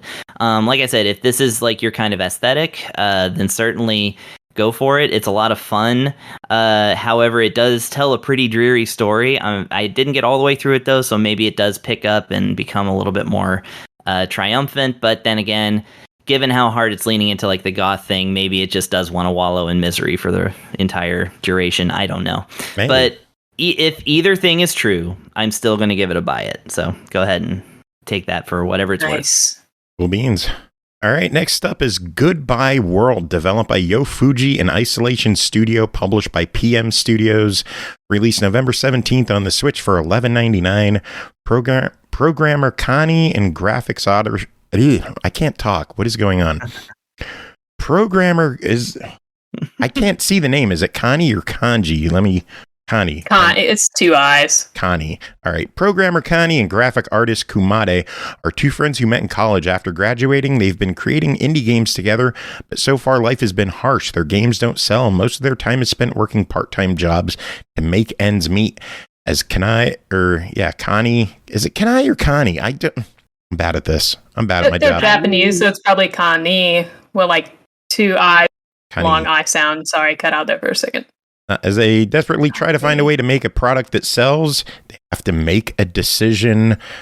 Brooke, what's going on in Goodbye World? It's... All right, let me start. This game is aesthetically incredibly beautiful to me. I think it looks awesome. The art is just dope, extremely on point. This is probably my favorite game, like visually and aesthetically I reviewed for the show, but it's a close call. There are some other really great looking games I reviewed for us too. It's certainly at least top 3 looks-wise. Has kind of an ethereal, hazy pixel art thing going on for the main drama-type narrative scenes, which are broken up into chapters. Very retro, but very colorful and vapor wavy, fully animated with lots of sound effects and controller vibrations and nice little touches. And it switches back and forth between that art style and an art style and different UI that mimics a Game Boy Color type of aesthetic. And it opens up a little mini game called Block. It's like you're holding the Game Boy in front of you, and it has like old stickers that are peeling off, and it looks really amazing. Like it just really looks like an old Game Boy game, and it looks like a really good old Game Boy game. I like that the screen is cracked. It's so cool. I took a few screenshots. I thought it just looked awesome. And this isn't just, it's not even that UI that makes it a great aesthetic game for me. Like it's all across the board. But yeah, it's even the mini game. So yeah, it mimics a Game Boy Color type aesthetic, opens up into a mini game called Block. And that game is actually really mechanically well designed and has lots of really neat puzzly levels. I didn't expect the mini game to be that good. In Goodbye World, you're a girl who teamed up with another girl in college to make a video game as a school project. Blocks, the minigame on the Game Boy Color-esque interface that pops up between the drama scenes. It's not only an entire little game in its own right, but it also represents all the different games you've made as a creator. It represents the body of work you've created with this person you met in school and maintained a working relationship with after school. The story takes place in flashbacks of your school time together and meeting and getting to know each other and beginning to work on projects even outside of school projects. And then in the present as well, it'll flash back and forth to where you're now roommates with your old school partner. The two of you have been attempting to make video games professionally. But like Joe said in the intro, money is tight right now. And your roommate may be a little of a creative genius, but they keep getting fired from their part-time jobs or quitting because it's not artistic enough for them. And this makes rent harder to make each month. And your relationship's really strained now. You're the visual artist of the game. And they're basically the writer and director of the experience. They're deciding a lot of the subject matter and like storyboarding and stuff. As you experience chapters of dramatic development and flashbacks of school time in the present, you switch off between scenes where you're playing the minigame Blocks on your Game Boy. The minigame's really neat, and it can be really, really challenging. And there were times where I had a game over on the little Game Boy, and it doesn't make you replay it until you get it right. You kind of play it as long as you want or until you die, and then the narrative will take back over. And you don't really have to progress in the minigame past just trying it and either failing or dying, and then it'll suck you back into the narrative scenes. You'll kind of put down your Game Boy as your roommate or classmate starts talking to you, and it kind of breaks up the chapters really well. It kind of reminds me aesthetically of like Kirby or Wario with less controls. It's definitely technically a minigame, but it's really skirting the edge of minigame. It looks really, really like a beautiful Game Boy game in the interface. They just really knocked that part out of the park. Outside of the Blocks game, the story is kind of slow going and low key. It's a very real story of real struggles and relationships. It's not super action packed or anything. It's certainly interesting, especially if you're a creator or a creative person who identifies with these characters or has things in common with their struggles. Rating wise, although I do really like the art style and UI of this game an extreme amount, and I'm really glad I got the chance to try it, and I think it's a good game, I do recognize the story isn't for everyone and isn't going to resonate with all audiences, or rather, I don't think it's going to successfully continue to capture the attention of all audiences. It wasn't really my favorite narrative experience personally, but I'm also really into anime bullshit and really spoiled with the kind of narrative content I like that I regularly enjoy, which is really catered to my tastes. I think it's important to note that this isn't just a narrative experience, but it is about halvesies. And it's not one of those games that says it has a narrative experience or it says it has a lot of gameplay and really is only one or the other. It really is about half and half. I do enjoy all of the actual gameplay, the art, aesthetics out of the story, no doubt. I think it's bringing some really special effects and aesthetics in here. That being said, I would rate this a try it. If it goes on sale for under $10 at any point, I would say this is an easy fuck it, why not? I think now it's sitting at $11 or $12, and if the type of story sounds good to you, and you check out the art and you're digging the art, I think it'll definitely be worth it for you. And I am excited to see what these creators make next for sure, because no matter how you feel about this game, it is an insanely promising add to any Talent Con catalog, and I am going to keep my eye on them and see what they make next. Oh, sounds good. Yeah, this one is on Switch and on Steam for $12. So I didn't know it was on Steam as well. Yeah, I didn't realize either. I like that we are realizing that at the same time. That's cool. I wonder how it plays on Steam. It's certainly, now that I know it's on 2 platforms, it's certainly a very, very clean play on the Switch. It's not like a insanely logistically complicated game, but like if you're wondering, I always want to touch on if something's released for Switch and something else doesn't really work well for Switch specifically. I played the heck out of it on the Switch and I encountered no bugs, and I think it's really crispy. Like everything, it just works really well. Nice. All right. Well, we got one final game to talk about with this crew that is called Primal Light, developed by Fat Gem. Hey, published by No Gravity Games, released November 24th on Xbox One, Series X and S, and Switch for $14.99. Your village has met a tragic end. A horrible phantom burned it to the ground and left you alone in the cold, unforgiving world filled with danger. But you must not rest nor wallow in self-pity. It is up to you to collect 12 legendary artifacts, and with their power, undo tragedy, save your people, and get your old life back. You are Krog. Chris, Krog, what's going on? Okay, so you are Krog. Krog. This is power. Yeah, I wanted to say Korg, like that character that's in like the Thor films, but that would reveal me as being a big nerd. Actually, I guess Marvel films would be more like normie, right? Yeah, Anyway. I mean, you have someone who builds a gunpla for fun, and here no one's going to surpass me for nerd. You're fine. Yeah, you're talking to somebody who has like 4 video game cover bands historically. Still probably not as nerdy, but Hey, I've done a video game podcast for 10 years. Yeah, I still think nerds. building gunpla is the nerdiest out of all of this. But maybe, I don't know. as much as I love Primal it, Light? So Primal Light is this is a side-scrolling platformer action thing, where again you are playing as the Korg, the Krog, the whatever he is, and really the game does not explain what he is. It doesn't explain who he is or what he's doing. But a big wizard face comes and destroys like your village, and so you're like, I got to go get revenge on this guy. See y'all later. There's only like one other survivor, and he's like, my wounds are mortal and stuff. I have a mortal wound, so you have to go and revenge our village. And he's like, okay. And it's kind of a caveman type character with like a loincloth with a suspender. And he's got a thing, I don't even know what it is, but it makes like a green swipey thing, like basically like the sword weapons in some of the Castlevania games. You can't actually see really what it is. You just see like the swipes in the air, and that's your weapon for the most part. And you go through, and basically you can, fire in left, right, and up directions. And you can jump at first, and then later on you get additions to your jump, of course. I don't know if you get a straight up double jump though. I didn't get that far, and I got a few things. So there is an air dash. That's almost the same thing. Almost. the graphics look really cool to me. They kind of look like they're claymation. really interesting. So they go for what they call a 16-bit aesthetic, but let's face it, this is just some amazing, very modern looking pixel art, like in the backgrounds and stuff like that. Bosses are big, like, not screen-sized affairs, but, it's the boss in the single room kind of thing. And, they, of course, fill up the rooms with attacks and stuff. You got, like, a dragon that can spit bombs and, like, an eyeball thing that can shoot lasers. And then just a thing, I don't even know. Like, a lot of the bosses kind of go into the I can't really describe this very well territory. A bunch of Lord Eldritch horrors over here. And I'm looking at the screenshots, and the one boss is just, like, 3 faces. Right, and it's crazy looking. I love the visual style in this game. Yeah, visuals excellent. So upon playing this game, 2 things become really apparent. One, controls are real tight, and I do love me some tight controls. You really do get a good I'm in control of this situation feeling with old Krog there.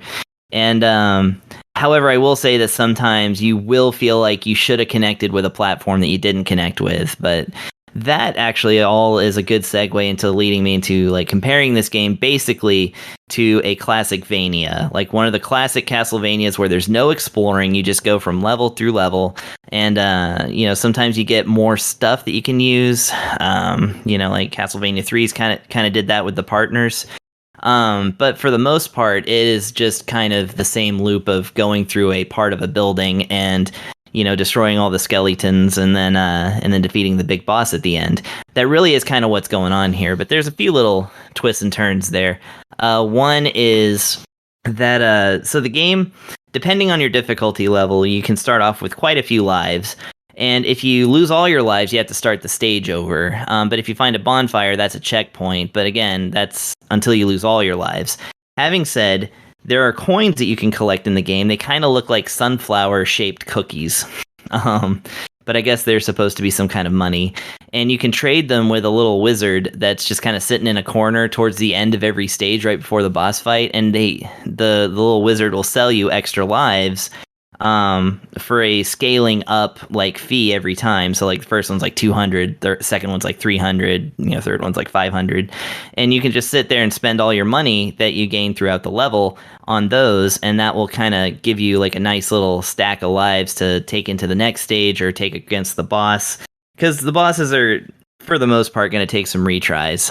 However, it's like Castlevania, the bosses are extremely pattern specific, so there's a lot of like kind of just learning what the moves are and then just knowing what to expect and how to get past it, which you will need to do because it takes a lot of swipes of that glowy green thing to take down most bosses. Some enemies, like common enemies, will take 4 hits, and that's on the easiest difficulty.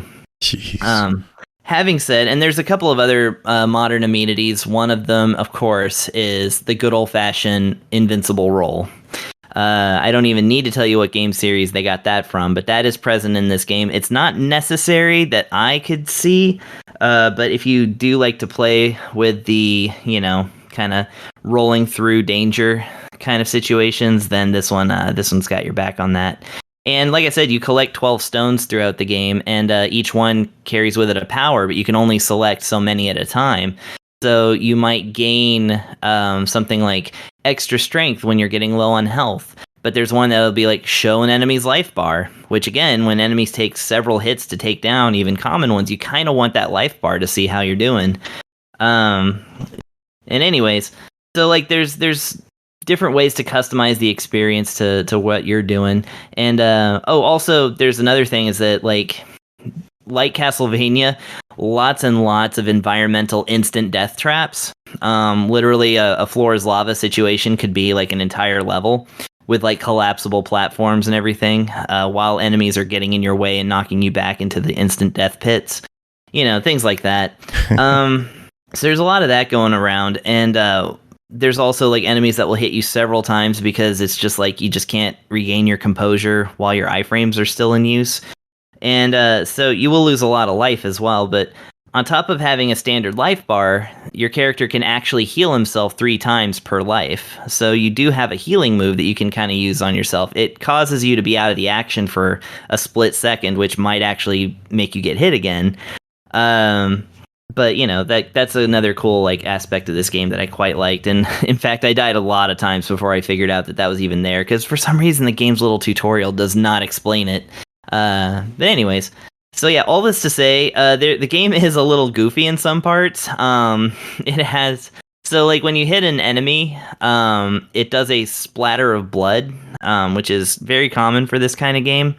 But that includes skeletons, which is kind of a pet peeve of mine. Don't make the skeletons blow up in blood. What are the skeletons doing with blood? Come on.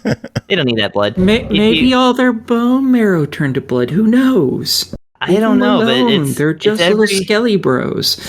Well, I can't leave them alone because they throw bones at me, and they have an infinite supply, which is, again, Castlevania to a T. Well, they have a bone to pick with you. Exactly, yeah. Speaking. Hey, you're welcome. It was a one and only time you'll ever hear me pun. Fuck you. That people. was awesome. I'm going to remember that. We should make that into a sound bite and just use it liberally. Oh, no. So, yeah, there's that, and then there's also that, like, most of the enemies will kind of, like, there's all kinds of, like, little events that'll happen when you destroy something to kind of animate the game. Like, when you blow up a barrel, the wood will just, like, float up and down for a long time because it's, like, supposed to be bouncing off walls and stuff, even when there's no walls. Also, when you blow up a slime, like, if you blow up a humanoid character, then, like, bones, like, scatter around, like a skull and stuff like that, which makes sense. But if you blow up a slime, it also has a skeleton. So I'm like... Okay, so the skeletons have blood and the blobs have bones.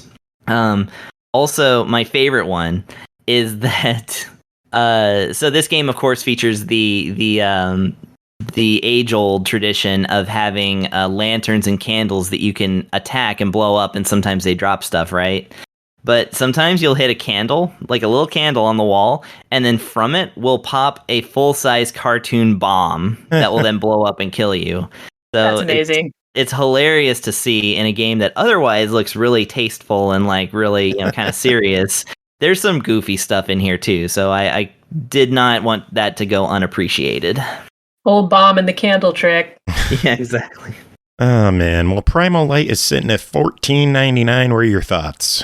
Yeah, if you're looking for like a nice take on like the Castlevania, Classicvania specifically, again, there's no backtracking in this game, so don't think this is like a Metroidvania, quote unquote. Pernell's not here to yell at me. But yeah, this is a more Classicvania experience, and if you are looking for that after having, burned through the whole Castlevania Classics collection that's on the Switch as well, then this would be a good use of your time. It's plenty challenging. And on top of having a relaxed, difficulty level, which is, I would say, like a Super Nintendo Castlevania kind of level, it does have two more harder difficulties. Your, what is it called? Veteran and Hardcore. And for both of those difficulties, it will actually track your playthrough. So if you beat the game once, you can then new game minus it, where you play the game through another loop, and it's harder. And it gets harder every time a loop is applied. So that's very much something they took from that other series that we don't talk about, the one where your souls are dark. And so it's got plenty of challenge for whoever is up for it. But again, myself being a Castlevania fan, found myself plenty challenged by the relaxed difficulty on display here. Cool, sounds good. Yeah. Oh yeah, I forgot to say buy it. Yeah. That works too. That is it for us. We are going to take a quick little musical interlude, and we will be back with Pernell and Jacob. So Possibly. Well, yeah, he might be late. Oh, he'll definitely be fucking late. Chris, you've been picking OneUps music. What should we play until the other guys are here? Dang it. On the spot. Let's see here. Did they ever record that cover that they did of Silence from F-Zero? I saw them play it live once, and I was entranced. Don't know. It might be on one of their newer ones. Well, if they have that one, then that one. But let's. I gotta look up all their albums and see what what F-Zero tracks are on them. See the OneUps. What's on Volume 4? Let's see. Donkey Kong. We got SimCity. SimCity. Ooh, SimCity. I'm picking I'm picking SimCity. All right, Streets of SimCity. We will play that, and we'll be back with more show. Does anyone have any final words? There are no final words because there's more show. Yay! Yay!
Welcome back, everyone. Thanks for sticking around. PartyCast is over, but we got another PartyCast going on. Pernell and Jacob are here.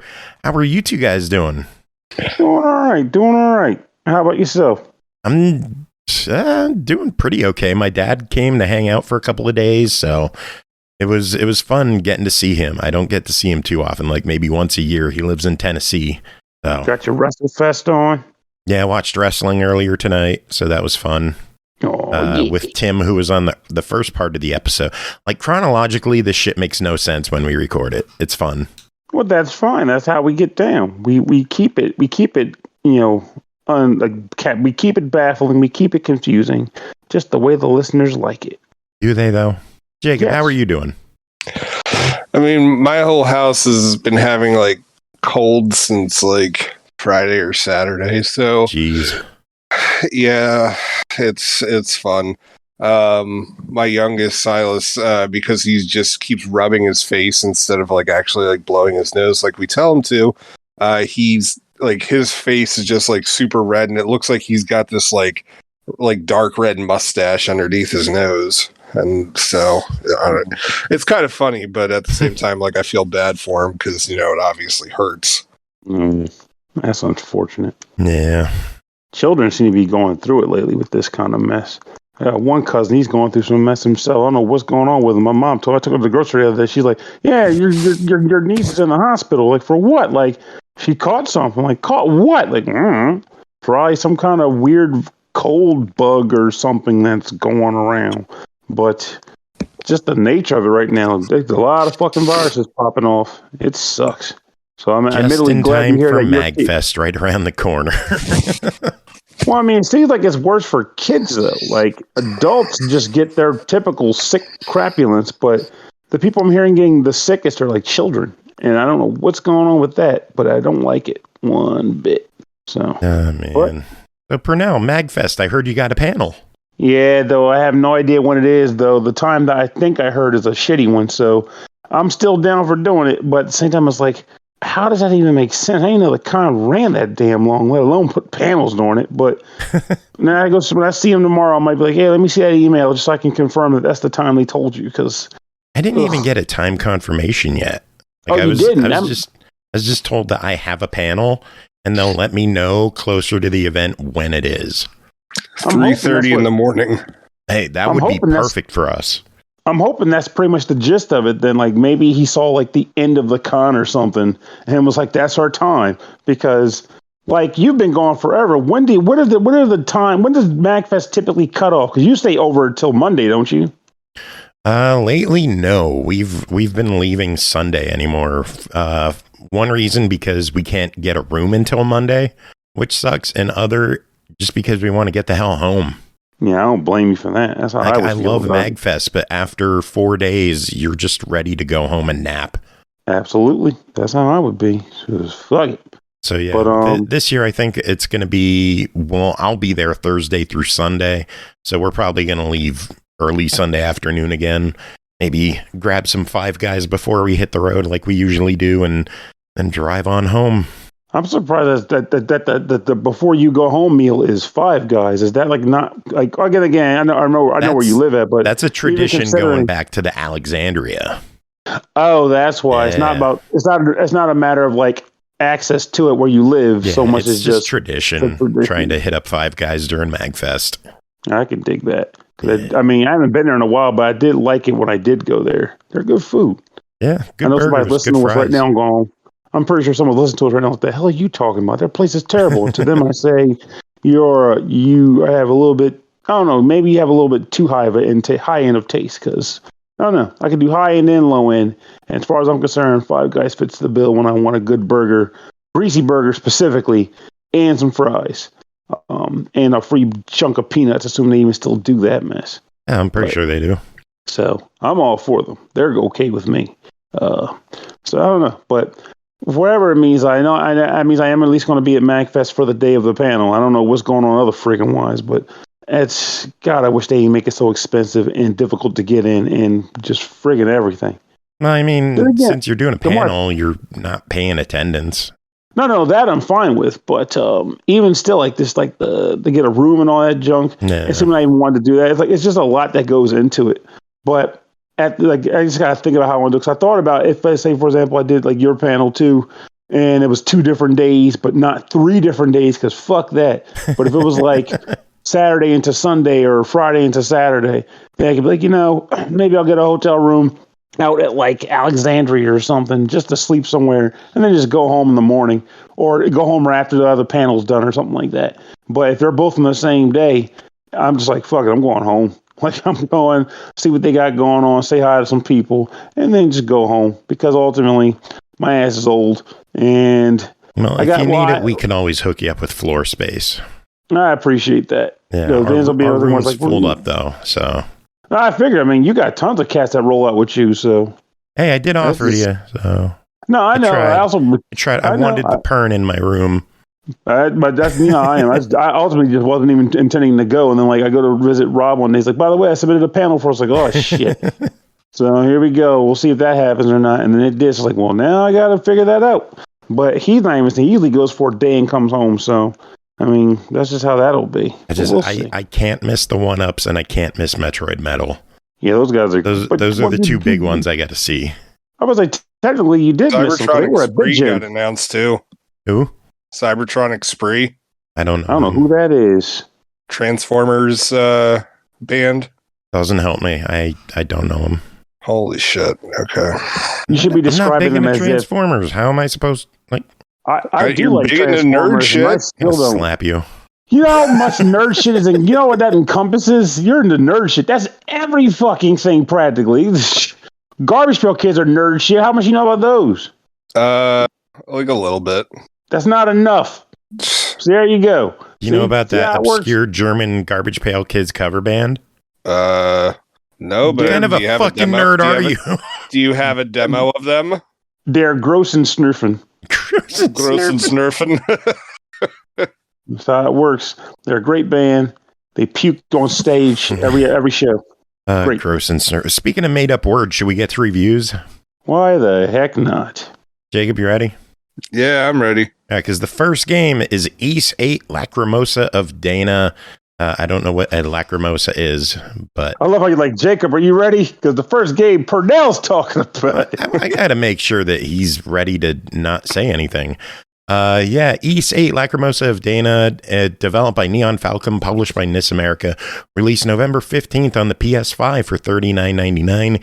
Ys returns with a brand new adventure for the first time in 8 years, although this was like 6 years ago. Adol awakens shipwrecked on a stranded and cursed island. There he and the other shipwrecked passengers he rescues from form a village to challenge fearsome beasts and mysterious ruins on the isolated island.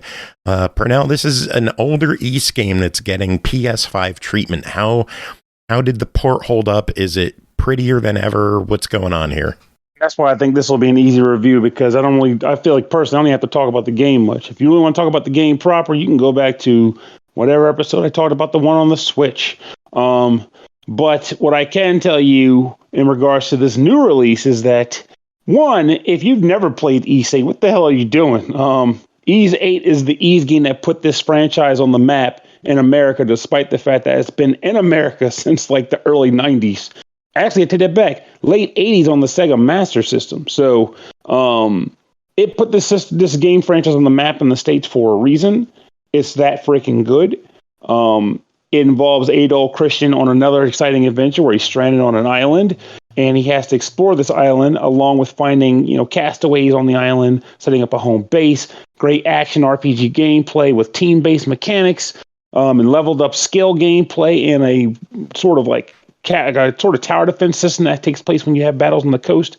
Lots of good gameplay mechanics that makes it awesome. But on the PS5, this may be weird to say because, again, I didn't play the PS4 version, so I don't know how much of an upgrade it is from that, despite the fact that I own it on the PS4. I only played it on the Switch, and what I can say is... It blows my mind, first off, that this is getting another re-release. I don't mind it because it's an amazing game. It just blows my mind that we have it on like 4 PlayStation systems. It's on the Switch, and they still won't bring it to Xbox.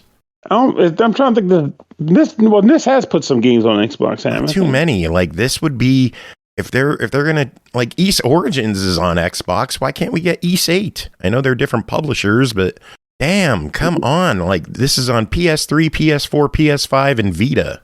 If anyone from this Japan is listening to this, from Konnichiwa, and then also, why isn't this on the Xbox as well? Because seriously, if you're going to release it on everything, you may as well release it on Xbox too.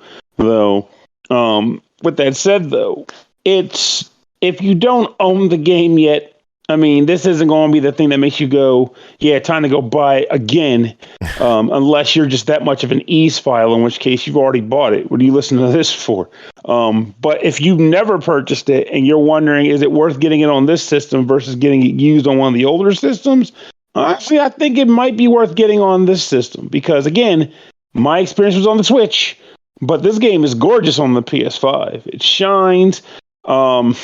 I like the fluid. I don't know what it is. Maybe it's just like that level of like just the way those consoles do it. But motion in the game just flows better than it does on like these other systems. Like it just has this smooth motion on the game on the screen. God, I feel like a weird guy. I'm like, where are the words I'm trying to find? It's got very smooth gameplay on screen. It does that thing where like I think I talked about this in the past. Where, like certain PS5 games kind of make my eyes do a weird dance because like the imagery is moving at a rate that's so smooth my eyes don't know what to do with it compared to classic games. I don't know how to explain it. It's just how it is. And this Ease game does that where it's like, what the hell, this is a ridiculously smooth pacing. But it comes with all the DLC that they had, though. I mean, admittedly, that's all cosmetics. It was like a bunch of costumes for the characters and stuff. But some people get down with that, and if you do get down with that, it's already here. You don't have to pay for it. Get a lot of costumes for customization of your party members.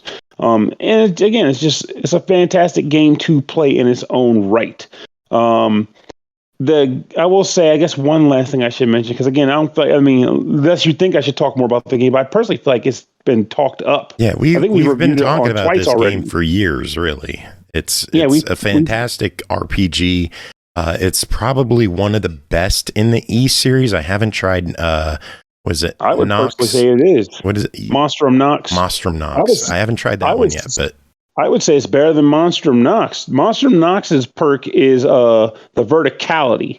That was the thing I most liked about that game, because when you get the Monstrum abilities, you can like scale buildings and stuff, which all the other Ease games up until that point, with the exception of Memories of Cell Setup, where you get those dash boosts, you start running up walls. That is the only one that really gives you a decent sense of like elevation in like general stages, as opposed to just like, okay, this path leads me around the mountain. No, this one you just run up the damn mountain because you can. You're a monster. But as far as like that general, so the idea of Adol, he's an adventurer. In every Ease game, there is typically an overarching plot that involves saving the world from something, and that's not different here either. But unlike all the other Ease games, for the vast majority of this game, it really does feel like you're on an adventure. It's not about the goal being to save whatever. The goal is we're stuck here. We need to get off this island. Let's have a Gilligan's Island session. And you're just meeting random people. You're setting up a base camp, and you're just trying to explore. You're covering the map with the intent being to literally figure out what the hell is out there. It feels great to me. And it gives me the most sense of adventure I've ever gotten in an Ease game. And I've played pretty much all of them except for freaking Kefin, Sands of Kefin, or whatever the hell they call it, the 5th game. Yeah. So, well, this one's sitting at $40. I believe that's the current price on all platforms. Which platform would you recommend? Is the PS5 the definitive version? Easy. Easily. All right. I was going to ask if you prefer the portability of the Switch, or if the performance downgrades are just, it's better to play on PS5. I think it's one of those things where it's one of those like buyer's decisions in that sense. Cause like I love portability, and I have bought games on lesser consoles specifically for that purpose. Yeah. And I have been playing this on Switch up until now. And quite frankly, I can see myself doing the full run on the PS5 version just because I like the way it looks so much better on there. Nice. So I feel like deep down I want to tell people PS5 wins out in the end, even with the portability effect.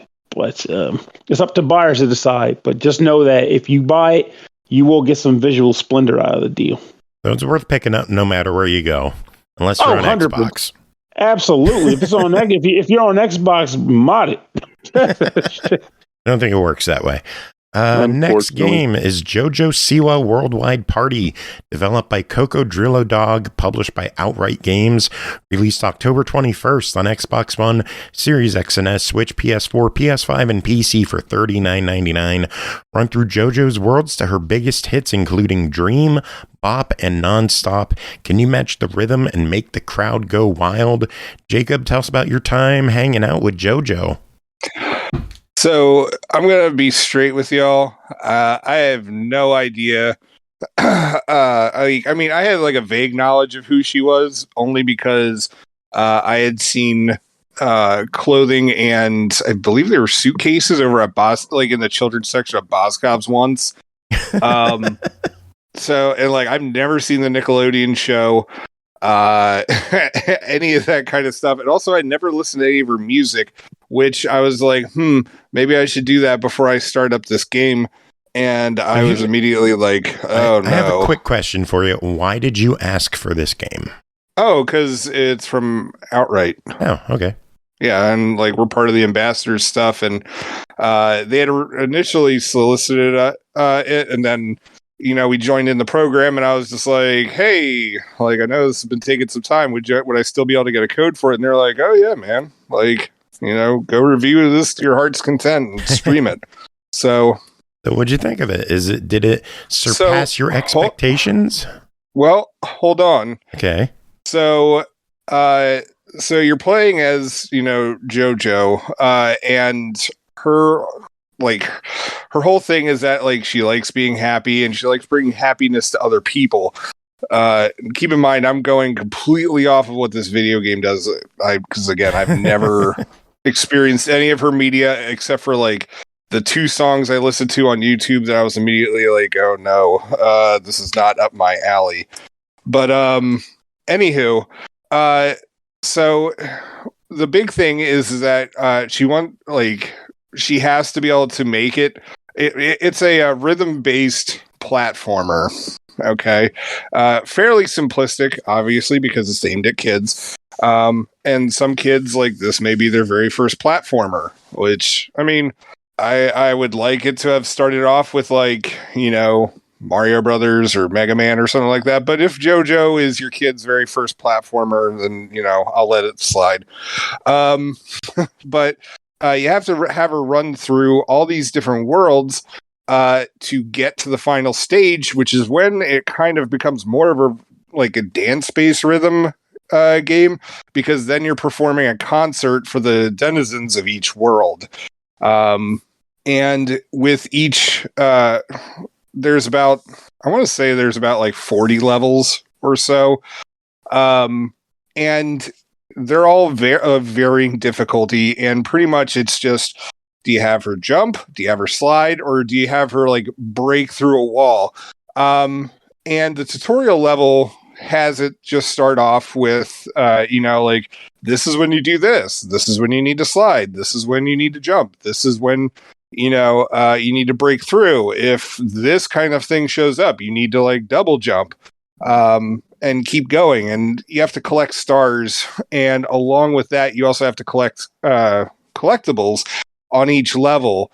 The stars are nice and they help with your score, but it's really the collectible that you need, because those are the things that make it, whether you actually got completion on the level, and that helps towards the whole how awesome is your show at the end of this world going to be. Here, a quick question. Is this an auto runner, or do you control the running?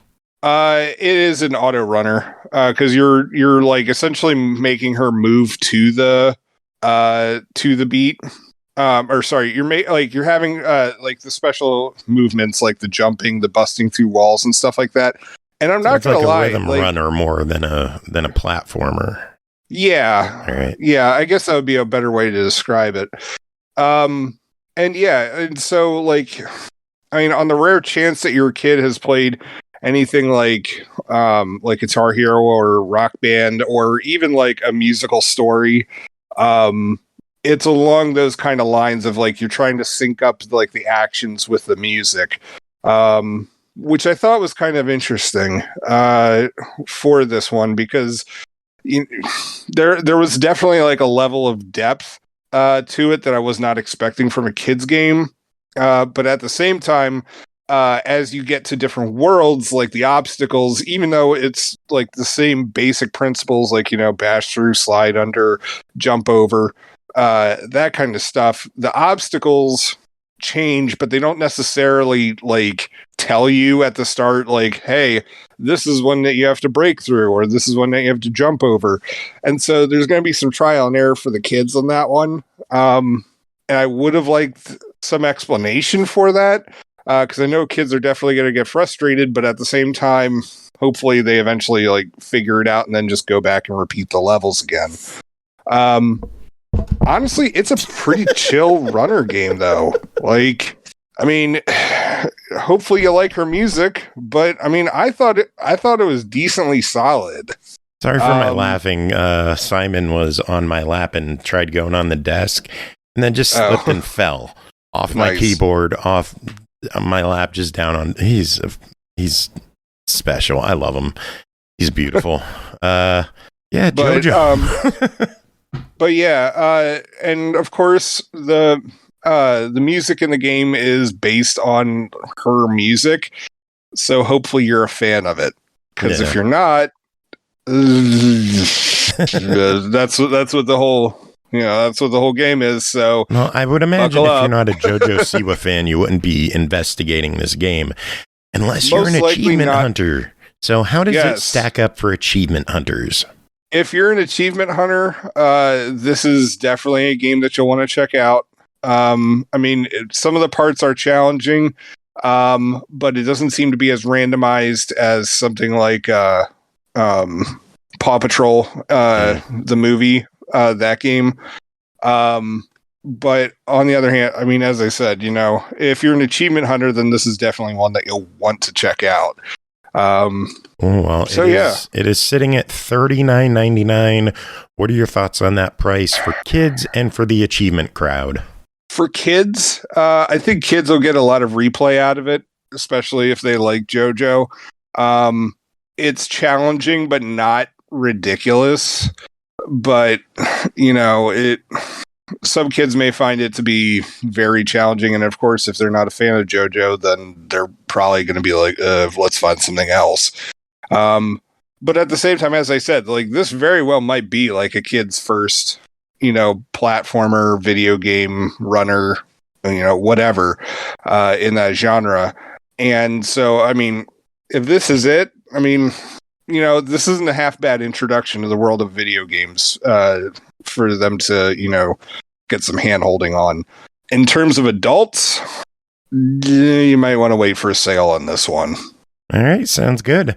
Moving on, next up is Kaiju Wars, developed by Foolish Mortals Games, published by Klabater, released November 10th on Xbox One, Series X and S, PS4, and PS5 for $19.99. Play out a kaiju movie as the hopelessly outclassed military in this stylish 2D turn-based strategy game. Construct buildings and defend your city with cannon fodder, tanks, jets, and more as devastating kaiju grow in power with every attack. Pernell, what is going on in Kaiju Wars? Kaiju Wars is an interesting, tactics-based game that, in my opinion, plays unlike any other tactics-based game I've ever really dealt with the exception of certain missions in certain games. Anyway, the premise is that you are the mayor of a floating island community. And for whatever reason, this floating island community is besieged by kaiju attacks, the likes of which the community has never seen. And also, unlike the typical tactics-based game, you technically can't win. And what I mean by that is you can't kill the kaiju. You cannot defeat the kaiju. When they come out, they have a certain range of motion. That range of motion is associated with their hit point bar. So let's say a kaiju has a range of movement of 4, and he has a hit point bar of 11. Well, every turn he can move 4 spaces. If he gets to a building, he'll destroy it. And I'll talk about what the building destruction means in a minute. when you attack the kaiju and deplete that entire health bar, if you can, he moves down to another health bar, which is tied to a lower movement range. So basically, it's like saying now, after doing 12 damage, which is hard to do, he now can move 3 spaces. And eventually 2. And if you take them down again, well, they go away for a little while. And then they come back and they start wreaking havoc again. It is a brutal cycle. So you might be asking yourself, okay, if you can't defeat the kaiju, what the hell are you supposed to do in this game? Yeah, just about to ask, what is the point? So the point is science, bitch. So there is an actual scientist in the game, and they have developed what they call an anti-kaiju serum. The anti-kaiju serum, when injected, will send the kaiju running away for a while.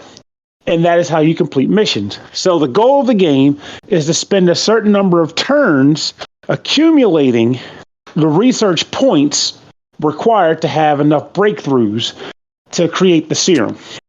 So on a round, you'll have a currency accrual. For every building that can generate it, you'll accrue, money, 1 currency per building, unless it's a special building that gives you more. And if it's a lab or a office type building that gives you currency for it, you'll also get breakthrough points, which again leads to the creation of the serum. Then you can spend money to do a few things. You can buy facilities that you can use to create or deploy units, such as like an air base or army base. And these options allow you to do things like have attack power, anti-air attack power, a counter ability, which is you'll use a lot, because what happens is if you have the unit stationed and a kaiju walks up to it, before the kaiju destroys it, they'll have a chance to do damage before it gets destroyed, because that's the other thing about this game. Your units don't have hit points. If the kaiju attacks it, it just dies. Because, again, it's a freaking kaiju. Human weaponry doesn't stand a chance. So it's basically just get your ass wrecked and then spend money to repair it, which fortunately it costs less money to repair it than it does to initially produce the item or the unit. So you'll be accruing the resources, building bases and airports to summon units to attack or delay the kaiju's advances, because its goal initially is just to get around the map and try to destroy buildings. On your turn, you can kind of highlight the kaiju, and it will give you a percentage-based projection of the route the kaiju is going to go. It typically runs directly towards buildings, though the different kaiju in the game have different behavioral patterns, which will determine how they act. But generally, they run for the closest building and trash it. But sometimes, there's a but, because there's another entity in the game that is trying to see that you fail. And what ends up happening is every turn they get to play an ability card. And most of the time, there's other things that just suck that much more, but most of the time they'll do something that reduces what's called security, because your scientist is actually on the map in a lab, secured and hidden away. But this group is trying to make it so that the seclusion goes away. And if they remove all of your security, the kaiju will make a direct beeline for the lab. If they destroy the lab while the scientist is inside of it, instant game over. So if that happens, you have to actually evacuate the scientists in a vehicle and transport them across a network of actual transport to a new lab so they can start working again. And the whole time that they're not located in the lab, you can't accrue money and you can't accrue research. So it really sucks when the scientist is on the move. It's surprisingly a lot that goes into this game, because you also get abilities as well. You get cards that will allow you to build things for free sometimes, give you instant money, instant research. Sometimes you'll even get to build scientific things, such as like a transforming robot that can get attacked twice and it transforms each time. So it's like double the damage. But those things take multiple days to construct, and they have to be built inside of a lab. And also, depending on how you do in levels, you might fulfill conditions, which will earn you medals. And those medals can be spent to upgrade units called ace units. Basically, they're like types of normal units, but it's the first one you deploy on the map. And it gets more of a buff than the average type of that unit. So you'll basically fulfill conditions, the typical 3-star system in the game. You fulfill the conditions, but now you get to use the reward to improve specific units to have a better chance at, kicking ass. The game is actually pretty fun. My only gripe about it, well, 2 gripes really. One, it can be pretty slow on the later levels because I'm going to see if I can get the math out there. Essentially, I mentioned how you have to make breakthroughs to make the serum, right? Yeah. So let's say, for example, you have to make 3 breakthroughs. One breakthrough takes maybe 10 science breakthrough points. And generally, you might accrue, unless you pull off some really cool maneuvers with those cards, you're accruing like 2 to 3 a turn. And the thing about it is that takes a long ass time.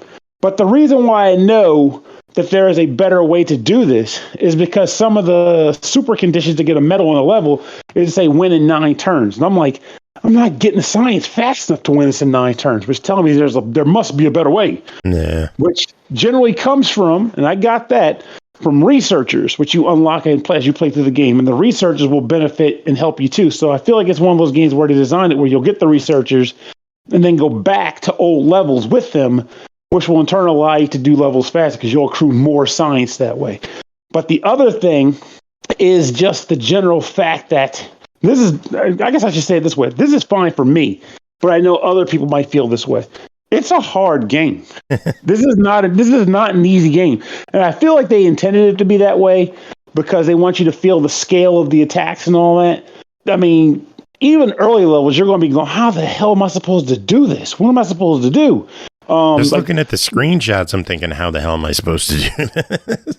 I will say the screenshots confuse me at first, but when you're actually playing it, it makes a lot more sense. Again, it's basically Advance Wars, but instead of fighting an army, you're fighting a 1 monster army, and you lose every time. That's the game. But I like the game. The Kaiju starts out moving pretty slowly. They have these cool animations whenever they come out, whenever they do their special attack, because they all have their own special attack, their own behavior, and it's wild. I like watching them come out. You can turn the animations off. I don't do that. And as far as the Kaiju moving on the map, it starts out being really slow. Don't look at that and go, man, this is stupid. You can always speed them up. There's a dial you can turn up to like ×4 speed, and it gets to the point where you don't even see them do anything because they move so fast. So nice. It's a fun game. I think it's worth your time. It's awesome. Just come in knowing it's going to be a challenge. Oh, and also the story's told through a comic book style, which I like. You guys have to flip the comic book pages and then choose panels. And that's how you get to like story bits or stages. So I like that. Well, the game is $19.99. What are your thoughts? I was prepared to say try it, but deep down, I think I spoke about it enough to know for someone to know if they don't like what I like about it. So I'm just going to say it's a buy it game. I like it a lot. Nice. Cool. Moving on. Babel the Walking Box, developed by Gamecom team, published by ChiliDog Interactive, released November 17th on Xbox One, Series X and S for $6.99. Babel the Walking Box is a colorful and cheerful 3D platforming game that will charm everyone who's tired from colorless days and wishes to experience the true fairy tale style adventure. Jacob, what is Babel the Walking Box? All right. So that description called it colorful, which is true. It is a very colorful game. And the next word was fun, right? Let me double check there. Cheerful. Cheerful. Yes. Cheerful. That's a lie. But not for the reasons that you think. So this game introduces us to Babol. I don't know, Babel or Babel. Yeah, Babol. The walking box, who is, he's a box. He walks around, and you talk to other boxes, and they're like, hey, man, we've noticed that some boxes are disappearing. Somebody should investigate that, aka you. You should investigate that. And so it's you walking through like all of these levels, which are littered with attacking animals and these explosive crates. And it's a lot of you just like, I mean, first off, understand it's a 3D platform, very much in the vein of like PS1 Crash Bandicoot games. Even to the point where like the boss fights where like you're running towards the screen away from an animal that's chasing you. Like it even lifts those. So anyway, with this game, like you're told that you're supposed to go investigate all these boxes disappearing, and regularly you see boxes in the background, but it's not like you can actually talk to most of them. And like even if they're close by, and I'm like, oh, I think this is who I'm supposed to be like investigating their disappear. Okay. Well, I can't even get anywhere near them, so I don't know if it's just that they're in the background or if this is how it's built. I don't know. But half the time you can't even see what the heck you're supposed to be doing anyway, because the camera for this game is amazingly crappy. To the point where it's just like you feel like the game's creators thought of it as a feature, not a bug. That you're just not going to be able to see because we've got like a bit of like a temple or something like that blocking the camera from you even seeing like where your guy's supposed to move. And then of course, with this guy, it's one hit, one death. And so anything can kill it. And on top of it, like, like because of how crappy the camera is, like there's plenty of platforming sections where it's like precision is needed and you're not able to see where you're supposed to be landing. And it is just frustrating as hell. And it's just like, it's just not fun. Like, there's just no other way to put it. Even when you throw on, like ChiliDog's infamous cheat, like God mode for it. Yeah. The one I had to tell you about. Yeah. Well, you didn't have to tell me about it. I already know what the cheat thing is for it. It's just like, I just didn't put it on at the time. But then Joe had told me like, oh, well, it's like really difficult. And it's like, I'm at this one boss fight and I'm done. I'm done. I'm going to be okay with my 800. I'm okay with my 800. And I'm just like, well, now I have to beat Joe. I'm at 600 and I'm just like, yeah, I don't know. I think I'm all right with my 600. Yeah. Even with God mode, the game, like you could still die on those chase sequences. Because you just get caught. And then, like, once they catch up to you, there's no way to gain space. So if I've had a couple of times where I was gaining space, but I really didn't. It seems like once they got really close to you, that was the end of it. The boss fights. You have to luck out with like the layout, because if it still runs into like a wall or something like that, that'll slow it back down. Nah. I don't know. It's just subpar platforming in this. Too many easy deaths. Too many glitches. Yep. I went through the floor a few times. I had the jump button didn't seem very responsive. Ice levels were hell for me. The boss one where that's on ice, like where like the little icebergs like sink and stuff like that. Mm-hmm. My wife noted, like, she's like, I can hear the controller click, but you're not like the game's not having you jump. Yeah. Like, it was really frustrating. Even with God mode, this game wasn't that. Even for $7, I have a hard time. Even for achievement hunters, I have a hard time recommending this one. ChiliDog has put out so much better games than this. Yeah, this one, unfortunately for me, was a no. Yeah, I can agree with that. If it ever hits half price, maybe for the achievements, but even at $7, I'm not comfortable giving it even a try. They need to do something. But final game to talk about this episode is Trash Sailors, developed by fluckyMachine, published by tinyBuild, released November 8th on Xbox One, Series X and S for $19.99. The world was flooded by a giant trash tsunami. Luckily for you, a lot of trash is floating around. Trash is your main resource and the most valuable thing in this world.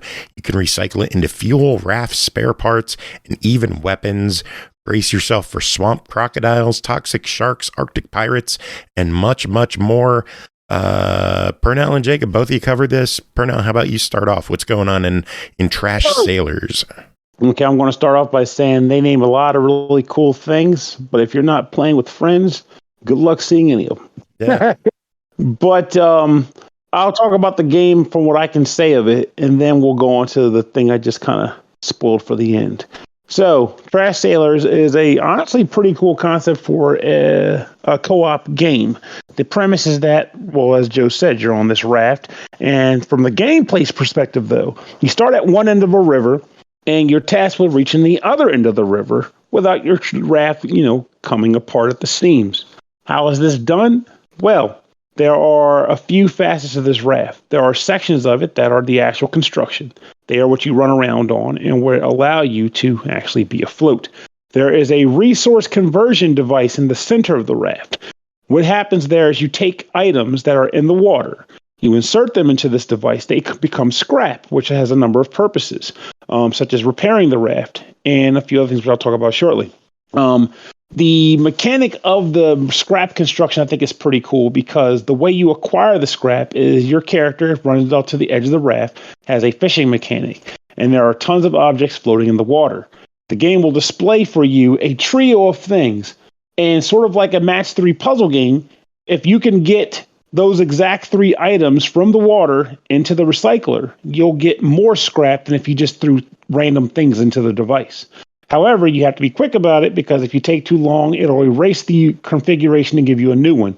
So if you might be thinking, well, I'll just take my sweet time. Don't do that. You can't do that. You'll fail. Now, in addition to that, you also have a device at the back of the raft. This device allows you to power the raft so it'll propel and also to steer it. You need scrap from the scrap dispenser to also provide the fuel for this device. If you run out of scrap, the raft will straight up, or if you run out of fuel, the raft will straight up stop. And in order to resume it, you have to put more fuel in and then beat it with your hammer, kind of like an old engine, to get it running again. Which I like to touch that. It's like, oh, come on, Emma, start running. I kind of like that a lot. And then lastly, there's also a device on the top of the ship that you can use to, reach out and fire to acquire objects, but also to light your way because sometimes it gets dark. And when it gets dark outside, you can't see shit unless you have that light running. Furthermore, if you let it get too dark, really creepy monsters will show up and try to kill the people on the raft. You need to get the light running again in order to get them to go away. You cannot fight them off normally. Now, aside from all that, you'll also sometimes just straight up attacked by things on the side of the ship. And when that happens, you have to beat them off of the ship or shoot at them to get them off of the ship. But herein lies the rub. All those things can happen in any combination at any time. You're only one person. In single player, the game will give you an AI robot to assist you. That robot ain't doing enough. I'm sorry. He just can't. Like, you can put him on the back of the ship to steer it. And if he's on the back of the ship, you can run around and do other stuff, and then also use bumper buttons to steer it while doing the other stuff. But then the problem is, unless you're a freaking dynamo, you can't focus on everything at once. So your brain will still be like, I got to steer the ship, but I also got to fish for the things, but I also got to beat this thing off with a stick. Like, you can't do it all. You will stumble through levels, and you might still find yourself thinking, I'm having fun. It could be better, but I'm having fun. But then herein lies the most difficult thing, and the reason why I'm like, I feel like this might be a little too much for single player. And then I'll talk about what I think about it if it were multiplayer. In order to advance to further stages, you have to acquire maps. Maps are a certain currency which you use to just unlock levels. If you don't have enough, you have to go back to old levels and find the ones you missed. Each level has about 3 hidden out there. However, where are the maps? They're in the water. How do you get them? You got to fish them out. But you can sail past them. You can miss them with your hook. You can go the wrong way on the river and never see the damn thing. So imagine trying to do that while also doing everything else on the raft. You can't, and you'll fail. Now, after saying all that, you might think I think the game is terrible, and you'd be wrong. I'm just letting you know all those things because some of these kinds of games, they make them and they market them being, hey, this is a multiplayer party game, but you can play it alone too. No, you can't. Don't even try. If your primary intent to buy this is to play it by yourself, you're wasting your freaking money. Don't even bother. But if you are able to play with other people, the value is there. It shines out right just from that sense because games like this, it's like I played Lovers in the Dangerous Space Time back in the day. It has that same sort of vibe, maybe with less customization, obviously, because that game had a lot of customization. But the general sense of everybody working together to get this machine propelled and running, it's there. You can have like sort of, you have the one guy manning the light when it's dark outside. You'll have two people running around, collecting stuff off the sides of the boat and beating things off, and the one person will be steering the boat. Like you can have that kind of dynamic. God damn it! This is my review. Give that dirty shit to Jacob. he's right around the corner. He was gonna say something, Jacob. What did you want to say about the game? I could agree that this is a game that definitely needs to be played with other people. And not single player. Unfortunately, I didn't get a chance to do multiplayer before this review. And I dabbled in the online with Carnage. By the way, this game has online. The store page doesn't reflect that, but Carnage and I played online. So this game has online play. We didn't know what the fuck we were doing. We were just sailing around and like grabbing stuff and fighting enemies. And we didn't know what the point was. We should have played single player to understand more. Unfortunately, my dad was in town, so I didn't really play anything this past few days. So. I'll be honest with you, unless there's like a little bit of text or something that didn't show up for you guys, playing single player wasn't going to make it any better. The game is designed in a way where I guess they wanted to be intuitive. Like I feel like to some respects some of it is, but the only problem being that damn light. Like, if the game didn't straight up explain to me, which I missed the first time it did, by the way, if it didn't explain the light to me, every time those damn spiders came out, what the hell's going on? What am I supposed to do? I can't beat it off. I can't beat it off. I can't do anything. It's just going to kill me. So I had to, when I died, because of course I did, I watched that stage again, or I played that stage again, and that time I was like, okay, this time I'm not going to accidentally push the button to skip what it's telling me. And that's when it's like, yeah, light up the damn boat. Like, okay. So, but for the most part, it's pretty solid. Like the narrative is barely there. It really is just the world's flooded. Have fun collecting trash and not drowning. And I'm fine with that. I didn't come to this thing for its rich narrative. I came here because I wanted a game that I could play with people if I ever have them over. And I feel like it succeeds at that. It's just don't play it alone. And also, I just forgot to mention also, you do collect scrap. In addition, and aside from just using the scrap to power your ship, you also get another type of scrap. Sometimes from treasure chests, sometimes from your score at the end of a level. And you can use that scrap to kind of customize and upgrade your ship. Nothing extreme, mind you, but things that can help you. Most notably, an anchor. Because once the boat is moving, it doesn't stop unless it runs out of fuel, which kind of sucks if you see, I don't know, a map that you wish you could catch, but you can't because your boat won't stop moving. You can use the anchor to just strip, stop the boat, and then go get it. So that's an important upgrade. And there's other things like med kits to heal people if they get knocked out and what have you. But there is a thing that allows you to just progress your characters if you find yourself feeling like you're stuck. You can just grind for stuff and then hopefully improve your ship enough to get a little further. Anything else you want to say there, Jacob boy? That isn't a dirty pun? Jacob, I don't know. Good night, everybody. But I will say this, like during my time with playing it, because I was doing it through single player and it has a tutorial. The tutorial really actually just ends when you reach a certain point, and it kept telling me like, hey, you need to do this. And I forget what exactly the thing was I had to do on my ship. But for whatever reason, I was pressing the button and I don't know if I was standing in the right area or like if the tutorial is broken or whatever. I don't know. But but like there I am like frantically like trying to get whatever it is done. My ship then just sails past this imaginary line and it's like, all right, congratulations, you did the tutorial. And I'm like, but I don't know what I'm doing. It was probably, if I'm not mistaken, if it was telling you to mash A or whatever, it was probably teaching you how to repair the ship if it breaks.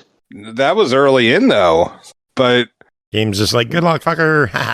Yeah, it really is. Cause then like I got my robot guy and like I tried like setting sail by myself, but then it just, I don't know. it felt very confusing, and I wish I'd had more people playing when I was playing it. Yeah. So, well, as it stands, the game is $20. What do you guys think? I think it's a try it if you have actual friends to play it with you. If you're playing it by yourself, don't even waste your money. Just move on to something isolated. Pernell is harsh on that one. Try it if you actually have friends. If you don't, if you're a loser, then no. I'm in agreement with the try it. Cool, sounds good. We're done. We made it through. Yeah, we jumped to the end of the line. That's what I'm talking about. My voice is like shot 2 days in a row of like 2-hour shows. But at least you don't have 3 episodes this week because Thanksgiving. So at the end of the day, it's still just 2 episodes this week. I don't know. Saturday we're going to be back at it. Oh, Jesus Christ. Give yourself a break. Nah, man. Break comes in December when we go on holiday break. Then we can rest. Holiday. Till then, ain't no rest for the wicked. It will be so nice. Just juxtapose 2 songs to one. That's all I'm talking about. Music. We played some SimCity from the OneUps earlier. What should we play next? SimCity 3000 from the OneUps. Did they do both games? No, no, but I wish they did. Well, then why are you suggesting shit that doesn't exist? Because they should make it exist. What am I going to do with you? Tell them to make SimCity 3000 cover tracks. Well, they don't. So what do you want to hear? I'm not sure. Something from Lame Genie. I don't know. We're doing the OneUps. Why no? Something from Time and Space. It's not the OneUps. It is OneUps, isn't it? Not Time and Space. That's OneUp Studios. God damn it. See, you gotta give me that at least. It's OneUp something, god damn it. Anyway, the point is, play something from the OneUps. They have good music. I like them. I just wish I knew there was OneUp Studios and OneUps are different. Anyway, I'm old and it's midnight. It is not midnight. Yes, it is. Give me that. No, it isn't. It's 11. God damn it. You ruined the illusion.